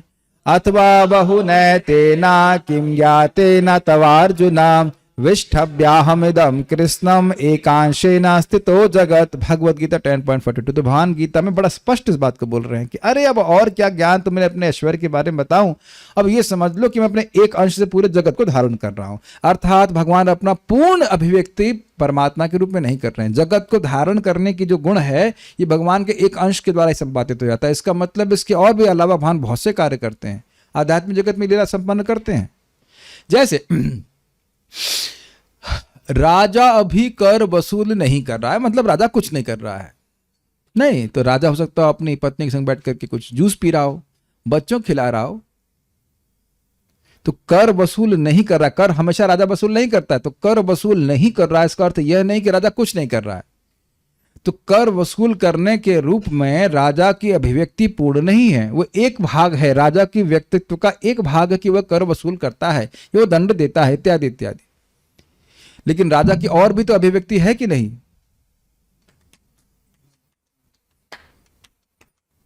मैं कहूं अमल कृष्ण पर पढ़ाई कर रहे हो भी आप? क्या पढ़ाई कर रहे हैं? साइंस पढ़ रहे हैं। अब मैं कहूं कि बस ये केवल साइंस पढ़ते हैं, तो क्या बोलिए आप, क्या बोलेंगे माइक पे? ध्यान दीजिएगा मेरा प्रश्न क्या है। आप केवल साइंस पढ़ते हो तो क्या बोलेंगे? नहीं, केवल साइंस नहीं, लेकिन बाकी भी है। 10 समझ में आ गया? आपके व्यक्तित्व का या एक जीवन का एक भाग है कि आप साइंस पढ़ते हैं, लेकिन भागवत भी पढ़ते हैं, चिप्स भी खाते हैं, मम्मी जो बनाती हैं why not, why not, is not, मृदंग भी बजाते हैं, हमेशा तो एक ही कार्य नहीं कर रहे हैं। तो आपका हम सब का एक ही, जब एक केवल एक पहलू को बोले तो भाई ये तो बस यही करते हैं, तो कहीं ये क्या नहीं और भी बहुत कुछ कार्य करते हैं। तो भगवान का केवल अंतर्यामी रूप में प्रस्तुत होना और क्या बस यही अंतर्यामी और से कुछ नहीं है भगवान, तो ये चीज ठीक नहीं है। भगवान के बहुत सारे गुण हैं। तो ये बात असंगति है कि भगवान केवल अंतर्यामी है। जब कहेंगे कि असंगत बात है तो स्वाभाविक सी बात है कि इसका मतलब है कि और भी भगवान के कोई गुण हैं, भगवान का अस्तित्व और भी ऊपर है जो अंतर्यामी के परे है। Is it okay? और इसको गीता से सत्यापित किया जा रहा है। किंतु हे अर्जुन, इस सारे विशद ज्ञान की आवश्यकता क्या है? मैं तो अपने एक अंश मात्र से संपूर्ण ब्रह्मांड में व्याप्त होकर इसको धारण करता हूं। तो ये समझ में आ गया श्लोक क्यों कोट किया जा रहा है? ठीक है। विष्णु पुराण में कहा गया है, स्वशक्ति लेशावृत भूत सर्गः, सभी प्राणी एवं सृष्टियां भगवान की शक्ति के एक कण से व्याप्त है। तो ये हो गया अनुपपत्ति। भाई केवल परमात्मा की बात स्वीकार नहीं की जा सकती है। ये बात कि बस भगवान केवल परमात्मा है, ये बात स्वीकार नहीं, ये बात असंगत है। भगवान के और भी अन्य गुण हैं जो परमात्मा की अभिव्यक्ति के द्वारा आप उसको कैच नहीं कर रहे, क्योंकि परमात्मा के रूप में भगवान उस तरह के गुणों को नहीं प्रस्तुत कर रहे हैं। सुंदर सुंदर लीला करना, अब परमात्मा को तो रस्सी से नहीं बांधा जा रहा है, न तो परमात्मा किसी से डर रहे हैं। आने वाला ना कार्तिक, तो वह तो आप यशोदा मई से डर रहे हैं, तो वह तो परमात्मा के रूप में भगवान अपना नहीं कर रहे ना कार्य, वे लीला परायण कृष्ण भगवान के रूप में कार्य कर रहे हैं। तो केवल परमात्मा के रूप में उनकी अभिव्यक्ति ही है, इससे भगवान डिफाइन नहीं हो रहे हैं। ये बात असंगत बोल रहे हैं। तो इसलिए इससे परे भी भगवान कुछ होंगे, इसलिए इसकी आप भगवान का इस प्रकार से आप अनुमान कर सकते हो। Is it okay? अनुमापक अर्थात व्याप्ति द्वारा यह निष्कर्ष निकाला जाना चाहिए कि जीव एक इकाई है, एक यूनिट है, जो कि एक प्रेरक के रूप में कार्य कर रहे एक प्रायोजक द्वारा प्रेरित होती है। मतलब कोई व्यक्ति प्रेरित कर रहा है जीव को विशेष रूप से कार्य करने के लिए। हाँ, क्योंकि हर जीव एक ही कार्य करता हुआ नहीं दिख रहा है। चूंकि जीव स्वयं कार्य करने में स्वतंत्र नहीं है, वह एक बढ़ई के समान है। बढ़ई के समान मतलब बढ़ई को जो बोला जाता है वो करता है। अगर आप लोग को अनुभव हो, अनुभव के तो समझते ही हैं आप लोग, ऑर्डर दिया जाता है, बढ़ई वैसे कार्य करता है। बढ़ई कार्य कर रहा है। बढ़ई टेबल बनाने में स्वतंत्र है, लेकिन वो टेबल बनाएगा कि वह और कोई वस्तु बनाएगा, उसमें स्वतंत्र नहीं है। उसको जो बोला जाता है, जो प्रायोजक है, जो प्रेरक है, उसके अनुसार बढ़ई कार्य करता है। Is it okay? यानी कि बढ़ई की कार्य करने की क्षमता वह प्रायोजक के ऊपर निर्भर करती है। यानी कि बढ़ई की कार्य करने की क्षमता से उसके प्रायोजक का नित्य साहचर्य है। उसके प्रायोजक को आप उससे अलग नहीं कर सकते। यही व्याप्ति का न्याय है। अगर बढ़ई कार्य कर रहा है तो उसको ऑर्डर जरूर दिया गया होगा। धुआं है तो अग्नि होगी ही। धुआं अग्नि से स्वतंत्र नहीं है। आप धुएं को अग्नि से अलग नहीं कर सकते। इसे व्याप्ति न्याय कहा जा रहा है। तो इसीलिए कह रहे हैं कि बढ़ई कार्य करने में स्वतंत्र नहीं, जीव करता स्वतंत्र नहीं। तो उससे आपने परमात्मा का अनुमान लगाया कि जरूर उसका प्रायोजक होगा। आप कह रहे हैं परमात्मा है तो जरूर उससे भगवान होंगे, क्योंकि परमात्मा का अस्तित्व भी स्वतंत्र नहीं है।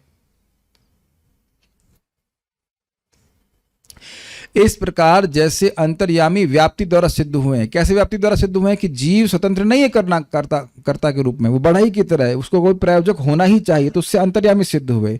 उसी प्रकार भगवान भी उसी माध्यम से सिद्ध होते हैं, यानी व्याप्ति के द्वारा। कैसे?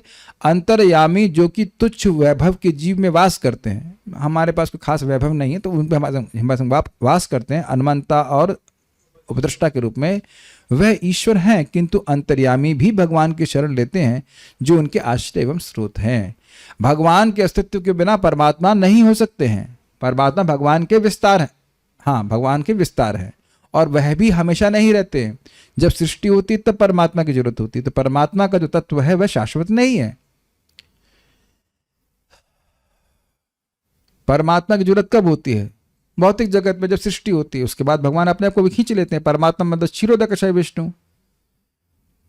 क्षीरोदकशय विष्णु का अर्थ क्या है? क्षीर सागर में शयन करने वाला। क्षीर सागर का तो सृष्टि तभी होगी ना जब ब्रह्मांड की सृष्टि होगी। तो सिंपल सी बात है ना। भगवान विष्णु शाश्वत है, लेकिन उनके विस्तार क्षीरोदकशय विष्णु हमेशा नहीं प्रकट होते इस रूप में। जैसे बढ़ई की कार्य करने की शक्ति राजा की शक्ति का आश्रय लेती है। तो उसी प्रकार से परमात्मा का तत्व, परमात्मा के जो अस्तित्व है वह सत्ता कह लीजिए, परमात्मा की सत्ता भगवान पे आश्रित रहती है। वो दोनों अलग अलग नहीं है, लेकिन फिर भी उनकी सत्ता भगवान पे आश्रित रहती है, वह भगवान के विस्तार है। जैसे उदाहरण दिया था कि सूर्य है तो सूर्य का प्रकाश विभिन्न पात्रों में विभिन्न रूप से एक ही रूप से होता है, लेकिन वही सूर्य है। जैसे कि यहाँ उदाहरण दिया जाता है एक और कि प्राइम मिनिस्टर की स्पीच है, और वह प्राइम मिनिस्टर की स्पीच को अगर आप कभी टीवी के हॉल में देखें, टीवी हॉल मतलब टीवी जहाँ पे बिकते हैं, तो वहाँ बहुत सारे टीवी चालू कर देते हैं वो लोग, और एक ही समय में बहुत सारे टीवियों पे वही प्राइम मिनिस्टर की बात स्पीच आती हुई दिखती है। तो वो जो दृश्य है वह प्राइम मिनिस्टर के अस्तित्व पर निर्भर है कि नहीं? ऐसा तो नहीं कि प्राइम मिनिस्टर है ही नहीं और अपने से दृश्य प्रस्तुत हो गया। तो परमात्मा के विस्तार के रूप में भगवान सभी जीवों में है, लेकिन वो परमात्मा किससे विस्तारित हो रहा है? भगवान से विस्तारित हो रहा है। Is it okay? भागवत में भी अब थोड़ा मुझे लगा था जल्दी हो जाएगा, लेकिन ये थोड़ा लंबा है, इसको पूरा करके ही हम रुकेंगे, क्योंकि हमने आत्मा के गुण को सुना है गीता में। अच्छेद्योयम अदाह्योयम अक्लेद्यशोष्य एवचा नित्य सर्वगता स्थानो अचलोयम सनातना। तो आत्मा नष्ट नहीं हो सकती, तो आत्मा के नष्ट होने का घबराहट हमको है नहीं, उसके लिए हम पूरा पढ़ने के बाद देखेंगे। बड़ा इंटरेस्टिंग है। भागवत में भी उदाहरण दिया गया है, यथेन्द्रिया पृथक, बोलो भाई, यथेन्द्रियाय पृथक द्वारे रथोर्बहुगुणाश्रयः एको नानयते तद्वद भगवान शास्त्रवर्त्म भी। एक ही वस्तु अपने विभिन्न गुणों के कारण भिन्न भिन्न इंद्रियों द्वारा भिन्न भिन्न प्रकार से ग्रहण की जाती है। इसी तरह भगवान एक हैं, किंतु विभिन्न शास्त्रीय आदेशों के अनुसार वह भिन्न भिन्न प्रतीत होता है। श्रीमद् भागवत 3.32.33। इसमें मैंने नोट डाल दिया है, प्रभुपाद जी के तात्पर्य इसमें डाल दिया है। बड़ा इंटरेस्टिंग है। इसलिए भगवान परमात्मा अलग अलग व्यक्ति नहीं, लेकिन फिर भी अलग, जैसे एक ही वस्तु को इंद्रियां अलग अलग तरह से अनुभव करती हैं, उसी प्रकार से शास्त्रीय आदेशों के अनुसार वो लोग उनको अलग अलग प्रकार से अनुभव करते हैं। वदंति तत्त्वविदस् तत्त्वम यज् ज्ञानमद्वयम् ब्रह्मेति परमात्मेति भगवान इति शब्देति। ब्रह्म परमात्मा भगवान अलग अलग वस्तु नहीं है, लेकिन अलग अलग रियलाइजेशन के अनुसार व्यक्ति अनुभव करता है, लेकिन परमात्मा तत्व सर्वश्रेष्ठ है। क्षमा कीजिएगा, भगवान का तत्व सर्वश्रेष्ठ है। देखिए अभी क्या हुआ, मैं सोच रहा था भगवान और मुख से निकला परमात्मा। देख रहे हैं ना कितना कंट्रोल्ड हूं मैं। आप जानते हो कि मैं सोच रहा था भगवान तत्व, लेकिन मुख से निकला परमात्मा, और तुरंत मैं सचेत हो गया कि नहीं, ये तो गलत हो गया, परमात्मा नहीं था, भगवान बोलना था। See how Krishna is controlling my intelligence. Note, बड़ा इंटरेस्टिंग है, समझाना नहीं पड़ेगा, पढ़ लूंगा, बड़ा मजेदार है। ऐसा प्रतीत होता है कि ज्ञान योग के मार्ग पर चलकर मनुष्य निराकार ब्रह्म तक पहुंचता है, किंतु कृष्ण चेतना में भक्ति करने से उसकी भगवान में श्रद्धा तथा भक्ति बढ़ती है। किंतु यहां यह कहा गया है कि भक्ति योग तथा ज्ञान योग दोनों एक ही लक्ष्य भगवान तक पहुंचने के लिए है। ज्ञान योग की विधि से वही भगवान निराकार प्रतीत होता है। जिस तरह एक ही वस्तु भिन्न भिन्न इंद्रियों द्वारा भिन्न भिन्न लगती है, उसी तरह एक ही परमेश्वर चिंतन द्वारा निराकार प्रतीत होता है। एक पहाड़ी दूर से बादल जैसी लगती है, समझ में आ रहा है सबको? लेकिन और इसके कारण अनजान व्यक्ति इसे बादल मान सकता है, किंतु वास्तव में यह बादल नहीं है, यह एक बड़ी सी पहाड़ी है, और ये बादल का अनुभव पहाड़ी के अस्तित्व पर निर्भर करता है। ये क्लियर है? ठीक है। पहाड़ी नहीं होगी तो ना बादल दिखेगा ना कुछ दिखेगा, ना पहाड़ी दिखेगी। ये समझ रहे हैं ना बात? ठीक। लेकिन वो दृष्टिकोण पर निर्भर करता है। मनुष्य को प्रमाण से सीखना होता है कि बादल का दृश्य बादल ना होकर पहाड़ी है। जैसे जैसे वो आगे बढ़ेगा समझ में आएगा उसको। यदि कोई थोड़ा थोड़ा करके आगे बढ़े तो बादल के बदले उसे पहाड़ी तथा हरियाली दिखने लगती है। क्लियर? जब कोई सचमुच ही पहाड़ी पर पहुंच जाता है तो उसे तरह तरह की वस्तुएं दिख सकती हैं। तो ये बात आप समझ रहे हो कि क्यों बोला जा रहा है, और ये जीव को समझिए क्यों कोट करना है कि ऐसा मत सोचिए कि परमात्मा और भगवान अलग अलग व्यक्ति हैं, लेकिन वो अभिव्यक्ति पूर्ण नहीं है। जैसे और परमात्मा का तत्व भगवान पे आश्रित है। जैसे आप देखो कि बादल के रूप में एक पहाड़ी दिख रही है, पहाड़ी पहाड़ी है लेकिन बादल के रूप में दिख रही है, तो उस बादल के रूप का जो अनुभव है वह पहाड़ी के ऊपर आश्रित है। पहाड़ी बादल पे आश्रित नहीं है, लेकिन वह पहाड़ी की पूर्ण अभिव्यक्ति नहीं है। Is it all okay? बहुत आसान होगा समझने में। पूर्ण अभिव्यक्ति तो है, अंदर जाके देखे अरे पहाड़ भी है और वहां पे पेड़ भी हैं और पक्षी हैं, चहचहारे इत्यादि, सब फल वाले वृक्ष भी हैं। ऐसे दूसरा उदाहरण दूध का है, बड़ा इंटरेस्टिंग है। जब हम दूध को देखते हैं तो यह सफेद लगता है, तो सफेद तो दीवार भी लगती है, समझे? आंखों से आप देख रहे हैं तो दूध सफेद लगता है, ठीक, बड़ा सुंदर है। जब उसे चखते हैं तो स्वादिष्ट लगता है, जीभ से एक अलग अनुभव, वही वस्तु है। छूने पर ठंडा लगता है। कभी आपने दूध से, कभी कभी लोग दूध से अपने शरीर पे भी लगाते हैं, स्किन के ऊपर, है ना, दूध से कुछ मॉइस्चराइजर के रूप में। हाँ, अब आप लोग सब लोग विरक्त हैं, आप लोग तकिया ताक दिए हैं तो दूध क्या मलने वाले हैं शरीर के ऊपर, लेकिन लोग ऐसा करते हैं, मैंने सुना है। हाँ, मतलब नाम नहीं ले रहे, लेकिन जो लोग करते हैं दूध को, उसके ऊपर दूध नहीं, मलाई तो लगाता ही है व्यक्ति। मलाई तो बहुत बार देखा होगा, जो होठ फट जाता है, चेहरा गाल वाल फट जाता है तो मलाई लगाते हैं। मलाई दूध में क्या अंतर है, एक ही बात है। छूने पर ठंडा लगता है, सूंघने पर सुगंधित लगता है। कुछ लोग तो दूध की सुगंध से एकदम प्रभावित हो जाते हैं। मुझको दूध तो नहीं, लेकिन मुझे मट्ठा बहुत पसंद है। वो भी किसी पुण्य आत्मा ने बंद करवा दिया, लेकिन अब क्या कहा जाए। लेकिन मट्ठा, मट्ठे का नाम सुनते ही वाह वाह वाह। स्पेशली वो मट्ठा जिसमें अपने पता नहीं, दूध को लाल कर दिया जाए और उसका दही जमा जाए मट्टी के मटके में। उसके बाद किसी को कुछ अगर सेवा कर रही हो तो आइडिया दे रहा हूँ, और हांडी वाला, और उसका मथा दिया जाए, उसके बाद उसका मक्खन निकाल के जो मट्ठा बचता है तो जाए हो, बहुत अच्छा, ठीक है ना। तो कहने का मतलब है कि उसकी सुगंध है, वो सुगंध आपने कभी सूंघी है इसे मट्ठे की? कितने उत्साहित हो गए। एक बात तो समझ में आई क्लास की, तो सूंघने पर वो सुगंधित लग रहा है। तो दूध भी सुगंध है, दूध में भी खुशबू होती है, लेकिन आप मट्ठे की विशेष खुशबू होगी, उसमें जो मट्टी वाली खुशबू होती है, ऐसा लगता है। तो अलग अलग इंद्रियों से अलग लगता है, समझ रहे हैं। और सुनकर उसे दूध समझा जाता है। तो विषय एक ही है, लेकिन अलग अलग इंद्रियों से अलग अलग प्रकार से आपका अनुभव हो रहा है। तो विभिन्न इंद्रियों द्वारा दूध का अनुभव करने पर हम कहते हैं कि यह एक सफेद स्वादिष्ट सुगंधित वस्तु है। लेकिन वस्तु एक ही है, वास्तव में यह दूध है ना। को केवल सफेद दीवाल भी हो सकती है, स्वादिष्ट रसगुल्ला भी हो सकता है, सुगंधित इत्र भी हो सकता है। तो आप सेपरेट देखेंगे तो बात नहीं बनेगी, लेकिन वस्तु दूध है जिसके विभिन्न गुणों को आप अलग अलग इंद्रियों से देख रहे हैं। इसी प्रकार जो लोग चिंतन द्वारा भगवान को खोजना चाहते हैं, वे उनके शारीरिक तेज या निराकार ब्रह्म तक पहुंच सकते हैं।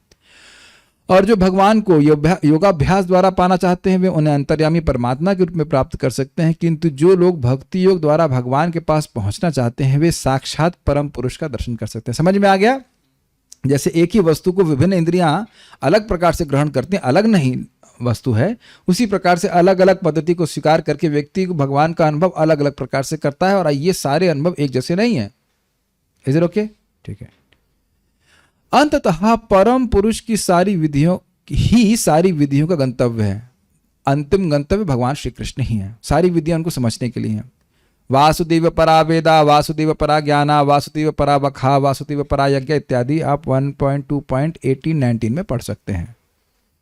जो भाग्यशाली पुरुष शास्त्रों के नियमों का पालन करते हुए समस्त भौतिक कल्मशों से पूर्णतया शुद्ध हो जाता है, वह परमेश्वर को सब कुछ मानकर उनकी शरण में चला जाता है। वासुदेव सर्वमिति स महात्मा सुदुर्लभ। जिस प्रकार दूध का, ये इंटरेस्टिंग है, जिस प्रकार दूध का वास्तविक स्वाद आंख, नथनों या कानों से न लेकर जीभ से लिया जाता है, उसी तरह मनुष्य परम सत्य का आनंद केवल एक ही मार्ग भक्ति द्वारा प्राप्त कर सकता है। श्रील प्रभुपाद की जय। कितना सुंदर बात बोल रहे हैं। ये प्रभुपाद जी का तात्पर्य चल रहा है, ये जीव गोस्वामी की टीका नहीं, ये मैंने नोट डाला हुआ है।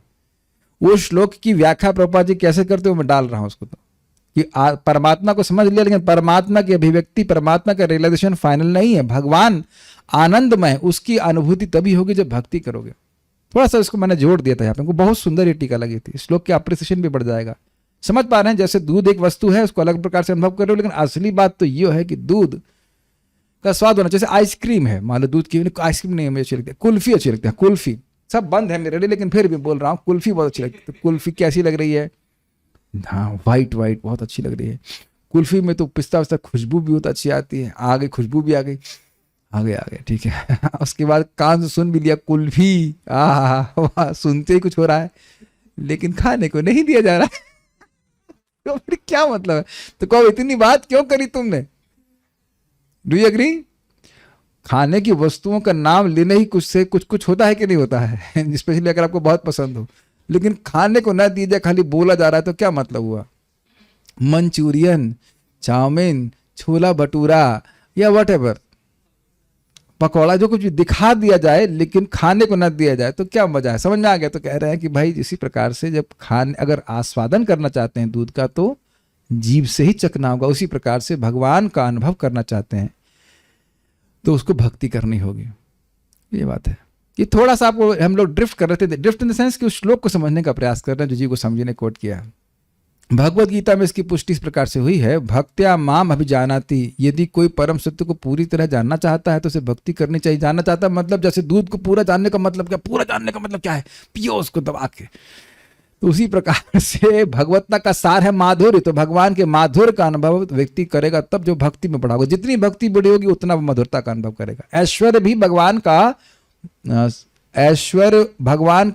भी भगवान का सर्वश्रेष्ठ ऐश्वर्य नहीं है। भगवान का सर्वश्रेष्ठ ऐश्वर्य है उनका माधुर्य, स्वीटनेस। भगवान को आप बड़े बड़े रूप में देखें, हाँ गोविंदम आदि पुरुषम, ये है वो है, बड़े बड़े, वह भी भगवान का श्रेष्ठ सर्वश्रेष्ठ ऐश्वर्य है। Highest Aishwarya is his sweetness, जो गोलोक विहारी कृष्ण के रूप में अनुभव होती है। मैं समझता ना है बात को। तो वह सब भक्ति के द्वारा होता है। निसंदेह परम सत्य को कोई पूरी तरह समझ नहीं सकता, एक लघु जीव के लिए संभव नहीं है, किंतु भक्ति संपन्न करके जीवात्मा ज्ञान के चरम बिंदु तक पहुंच सकता है, अन्य विधि से नहीं। इसके द्वारा यह सिद्ध होता है कि समस्त शास्त्रों के उद्देश्य श्री भगवान है। आगे हम कल सुनेंगे। ओके, सो काफी आप लोग आज बुद्धि को उपयोग किए, thank you for that. Shrimad Bhagavatam की जय, श्रील प्रभुपाद की जय, निताई गौर प्रेमानंदे। हैं कि कहा गया कि परमात्मा शाश्वत नहीं, लेकिन जीव और भगवान शाश्वत हैं। जिस प्रकार ब्रह्मा के जन्म से पहले वो महाविष्णु के शरीर में व्याप्त थे और सारे जीव भी थे, इसलिए सृष्टि के आरंभ में सभी जीव महाविष्णु के शरीर में व्याप्त थे, फिर भी जीव शाश्वत है। हाँ, तो क्या दिक्कत है? जीव शाश्वत है, महाविष्णु के रूप में सो रहा है। जैसे अभी मैं रेस्ट कर रहा था, रेस्ट करके यहाँ पे आ गया तो जी के थोड़ा आ रहा हूँ, सो करके आया हूं। मैं क्लास के पहले सोता हूं, कुछ लोग क्लास के बाद में सोते हैं, ऐसा क्लास में सोते हैं, ये भी संभावना हो सकती है कि नहीं। लेकिन तो आपने ये क्यों कहा कि सृष्टि के आरंभ में परमात्मा महाविष्णु के शरीर में थे? मैंने कब कहा? ये आरोप कहां से आ गया? ये अब देख रहे हैं कि ये तो मैंने कभी नहीं बोला भाई। कोई गवाही देगा आप लोग? भाई ये केस में पे लॉन्च किया जा रहा है कि मैंने बोला कि परमात्मा महाविष्णु के शरीर में थे, फिर वो अपना विस्तार परमात्मा के रूप में करते हैं। तो यह तो मैंने कभी नहीं कहा। ये रिकॉर्डिंग अभी अवेलेबल हो जाएगी। ये हमने कभी बोला भाई भक्तों? नहीं बोला। कोई बात नहीं, आप ठीक से सुन नहीं पाए। मैंने ये नहीं बोला कि महाविष्णु के शरीर में परमात्मा रहते हैं, वहां से निकल के आ रहे। नहीं, भगवान के अंदर सामर्थ्य है कि अपने आप को विस्तारित करते हैं, उनके अंदर रखने की उनकी जरूरत नहीं होती है। और विस्तारित कर ऐसा नहीं कि महाविष्णु गर्भोदकशा विष्णु की माँ है और गर्भोदकशा विष्णु चिरोदकशा विष्णु की माँ है। नहीं, तो वो अपने आप को विस्तारित करते हैं, फिर भी उसी रूप में विद्यमान रहते हैं। उनकी ये विचित्र अद्भुत शक्ति है। जो चीज आरंभ में नहीं थी, बीच में है और बाद में नहीं, वह है ही नहीं। जैसे स्वप्न, फिर तो परमात्मा का अस्तित्व है ही नहीं। नहीं, ये रॉन्ग बात है भाई। समझिए, भगवान महाविष्णु और गर्भोदकशा विष्णु में कोई भेद नहीं है। यद्यपि गर्भोदकशा विष्णु सृष्टि के समय तक रहते हैं और उससे पहले उस रूप में नहीं रहते, लेकिन वो हमेशा रहते हैं। समझ रहे मेरी बात? ये बात है। चलिए, अच्छा, अच्छे प्रश्न किए। फ्री विल कहाँ उपयोग होती है? देखिए, फ्री विल का उपयोग केवल इसमें है कि हम भगवान का स्मरण करें, भगवान को शरणागत हों या माया के शरणागत हों, बस सीधी बात है। वैसे ये प्रश्न यहाँ से लिंक नहीं है, लेकिन मैं बता दे रहा हूँ, आपने कई बार प्रश्न किया तो हम बोल दे रहे हैं। और वह फ्री विल केवल अभी है। अगले क्षण में कृष्ण का स्मरण करूंगा नहीं करूंगा उसका वो पता नहीं है। इस समय कृष्ण का स्मरण कर सकता हूँ, मुझे कोई नहीं रोक सकता।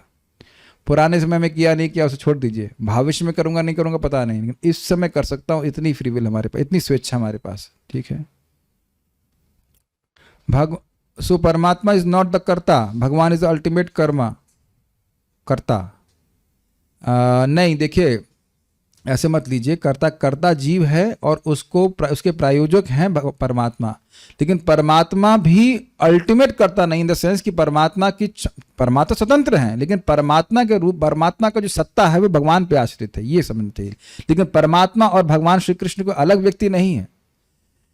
देखिए ये बात समझ में नहीं आ रही है, थोड़ा समझने का प्रयास कीजिए। भगवान अपनी शक्ति से अपने आप को विभिन्न विष्णु स्वरूपों में विस्तारित करते हैं और वो उनसे अभिन्न हैं, लेकिन अपनी स्वेच्छा से वह उन विष्णु स्वरूपों में शक्ति का प्रदर्शन करते हैं जितनी शक्ति आवश्यक होती है। तो भगवान और परमात्मा में भेद नहीं, वही विष्णु स्वरूप हैं, लेकिन वह पूर्ण अपनी अभिव्यक्ति नहीं कर रहे अपनी स्वेच्छा से, क्योंकि यहाँ केवल उपद्रष्टा और अनंता के रूप में आवश्यकता है, उससे अधिक की आवश्यकता नहीं है। लीला करने की आवश्यकता जगत में नहीं है परमात्मा रूप में। तो ये आप भेद मत देखने लगने लग जाएगा कि विष्णु स्वरूप कुछ कम है, कमजोर हैं उनके, ये भगवान, लेकिन उनकी सत्ता भगवान पे आश्रित है इस अर्थ में कि उनका विस्तार भगवान से ही होता है, ये बात है, वो अलग व्यक्ति नहीं है। अच्छा ये बताइए कि जो भक्त लोग जूम पे सुन रहे हैं तो उनको यही अनुभव हो रहा है ना कि मैं ही आप लोगों को प्रवचन दे रहा हूं, और मुझे भी जो जूम पे वीडियो ऑन किए हुए हैं लग रहा है कि आप लोग मेरा प्रवचन सुन रहे हैं। तो साक्षात रूप में तो रूम वाले डिवोटी हैं और बाकी सब तो विस्तार से काम चला रहे हैं कि नहीं। मैं भी अपना विस्तार करके आपके पास पहुंच रहा हूं, आप में से भी कुछ लोग विस्तार करके मेरे पास पहुंच रहे हैं, कुछ लोग वीडियो ऑफ किए कहते हैं विस्तार करने में शायद हम खर्च हो जाएंगे। और मैं जब बताई क्षमता में है कि नहीं, एक ही समय में अब मैं कितने लोगों के, काफी लोगों के पास विस्तार करके पहुंच रहा हूं कि नहीं। यूट्यूब वाला विस्तार तो छोड़ दीजिए आप, वो तो अलग है। तो ये क्षमता जब हमारे पास हो सकती है तो बताइए भगवान के पास नहीं होगी। और एक और अच्छा एक बात सोचिए, आप भी किसी से मिलते हैं, कोई नए व्यक्ति से मिलेंगे तो मैं उसको व्याप्ति और अनुपपत्ति का उपदेश नहीं दूंगा ना। एकदम नया व्यक्ति मिला प्रभु जी, इसको एकदम न्यू डिवोटी, हाँ तो बताओ बेटा ये व्याप्ति और अनुपपत्ति के बारे में क्या विचार है। उसको ये समझाएंगे ना कि इंसान जानवर में क्या भेद है, तो उसका मतलब ये नहीं कि मुझे व्याप्ति और अनुपपत्ति के बारे में नहीं पता है। तो आप स्वेच्छा से जहां जितना आवश्यक है उतना बोलते हैं कि नहीं, वही व्यक्ति है ना। कोई व्यक्ति कह रहे ये क्या बोल, मान लो किसी ने आज मुझे सुबह मिला और मैंने से प्रीचिंग किया कि इंसान जानवर में क्या भेद है। अब मान लो अच्छा लगा, प्रभु जी आप शाम को भी प्रवचन करते हैं? हाँ मैं करता हूँ, आइए। तो कहेगा इनको क्या हो गया है, सुबह तो कुछ बातें समझ में आ रही थी, अभी ये क्या बोल रहे हैं, कौन सा न्याय, क्या न्यायालय के बारे में बात कर रहे हैं, व्हाट इज स्पीकिंग अबाउट। मैं वही व्यक्ति हूँ, बट आप जान रहे हैं कि मैं अपनी इच्छा से योग्य आवश्यकता अनुसार उस ज्ञान को प्रदर्शित करेंगे। Is it not? ये देखा जाता है कि नहीं। वही टीचर ABCD भी पढ़ा सकता है, वही टीचर आपको हाई बातें भी बता सकता है कि नहीं। तो भगवान अपने को विभिन्न विष्णु स्वरूपों में विस्तारित करते हैं और उनकी सबकी शक्ति बराबर होती है। कभी मत सोचेगा कि विष्णु स्वरूप की शक्ति भगवान कृष्ण से जरा से भी कम है, लेकिन वह उस शक्ति का प्रदर्शन अपनी इच्छा से कुछ कम करते हैं, ये बात बोली जा रही। तो इसलिए वो दोनों ही, लेकिन परमात्मा के रूप में भगवान अपने आप को हमेशा व्यक्त नहीं करते, इसलिए कहा जा रहा है कि परमात्मा का रूप शाश्वत नहीं है। अब एक प्रश्न, परमात्मा शाश्वत है या नहीं, बताइए आप, कंक्लूजन बताइए। नहीं है, परमात्मा की जरूरत आध्यात्मिक जगत में नहीं है, वहां पे उपद्रष्टा अनंता होने की जरूरत नहीं, यहां जीव को भोग करना है, इसलिए परमात्मा की जरूरत होती। ठीक है, सो ओके, सो स्टॉप।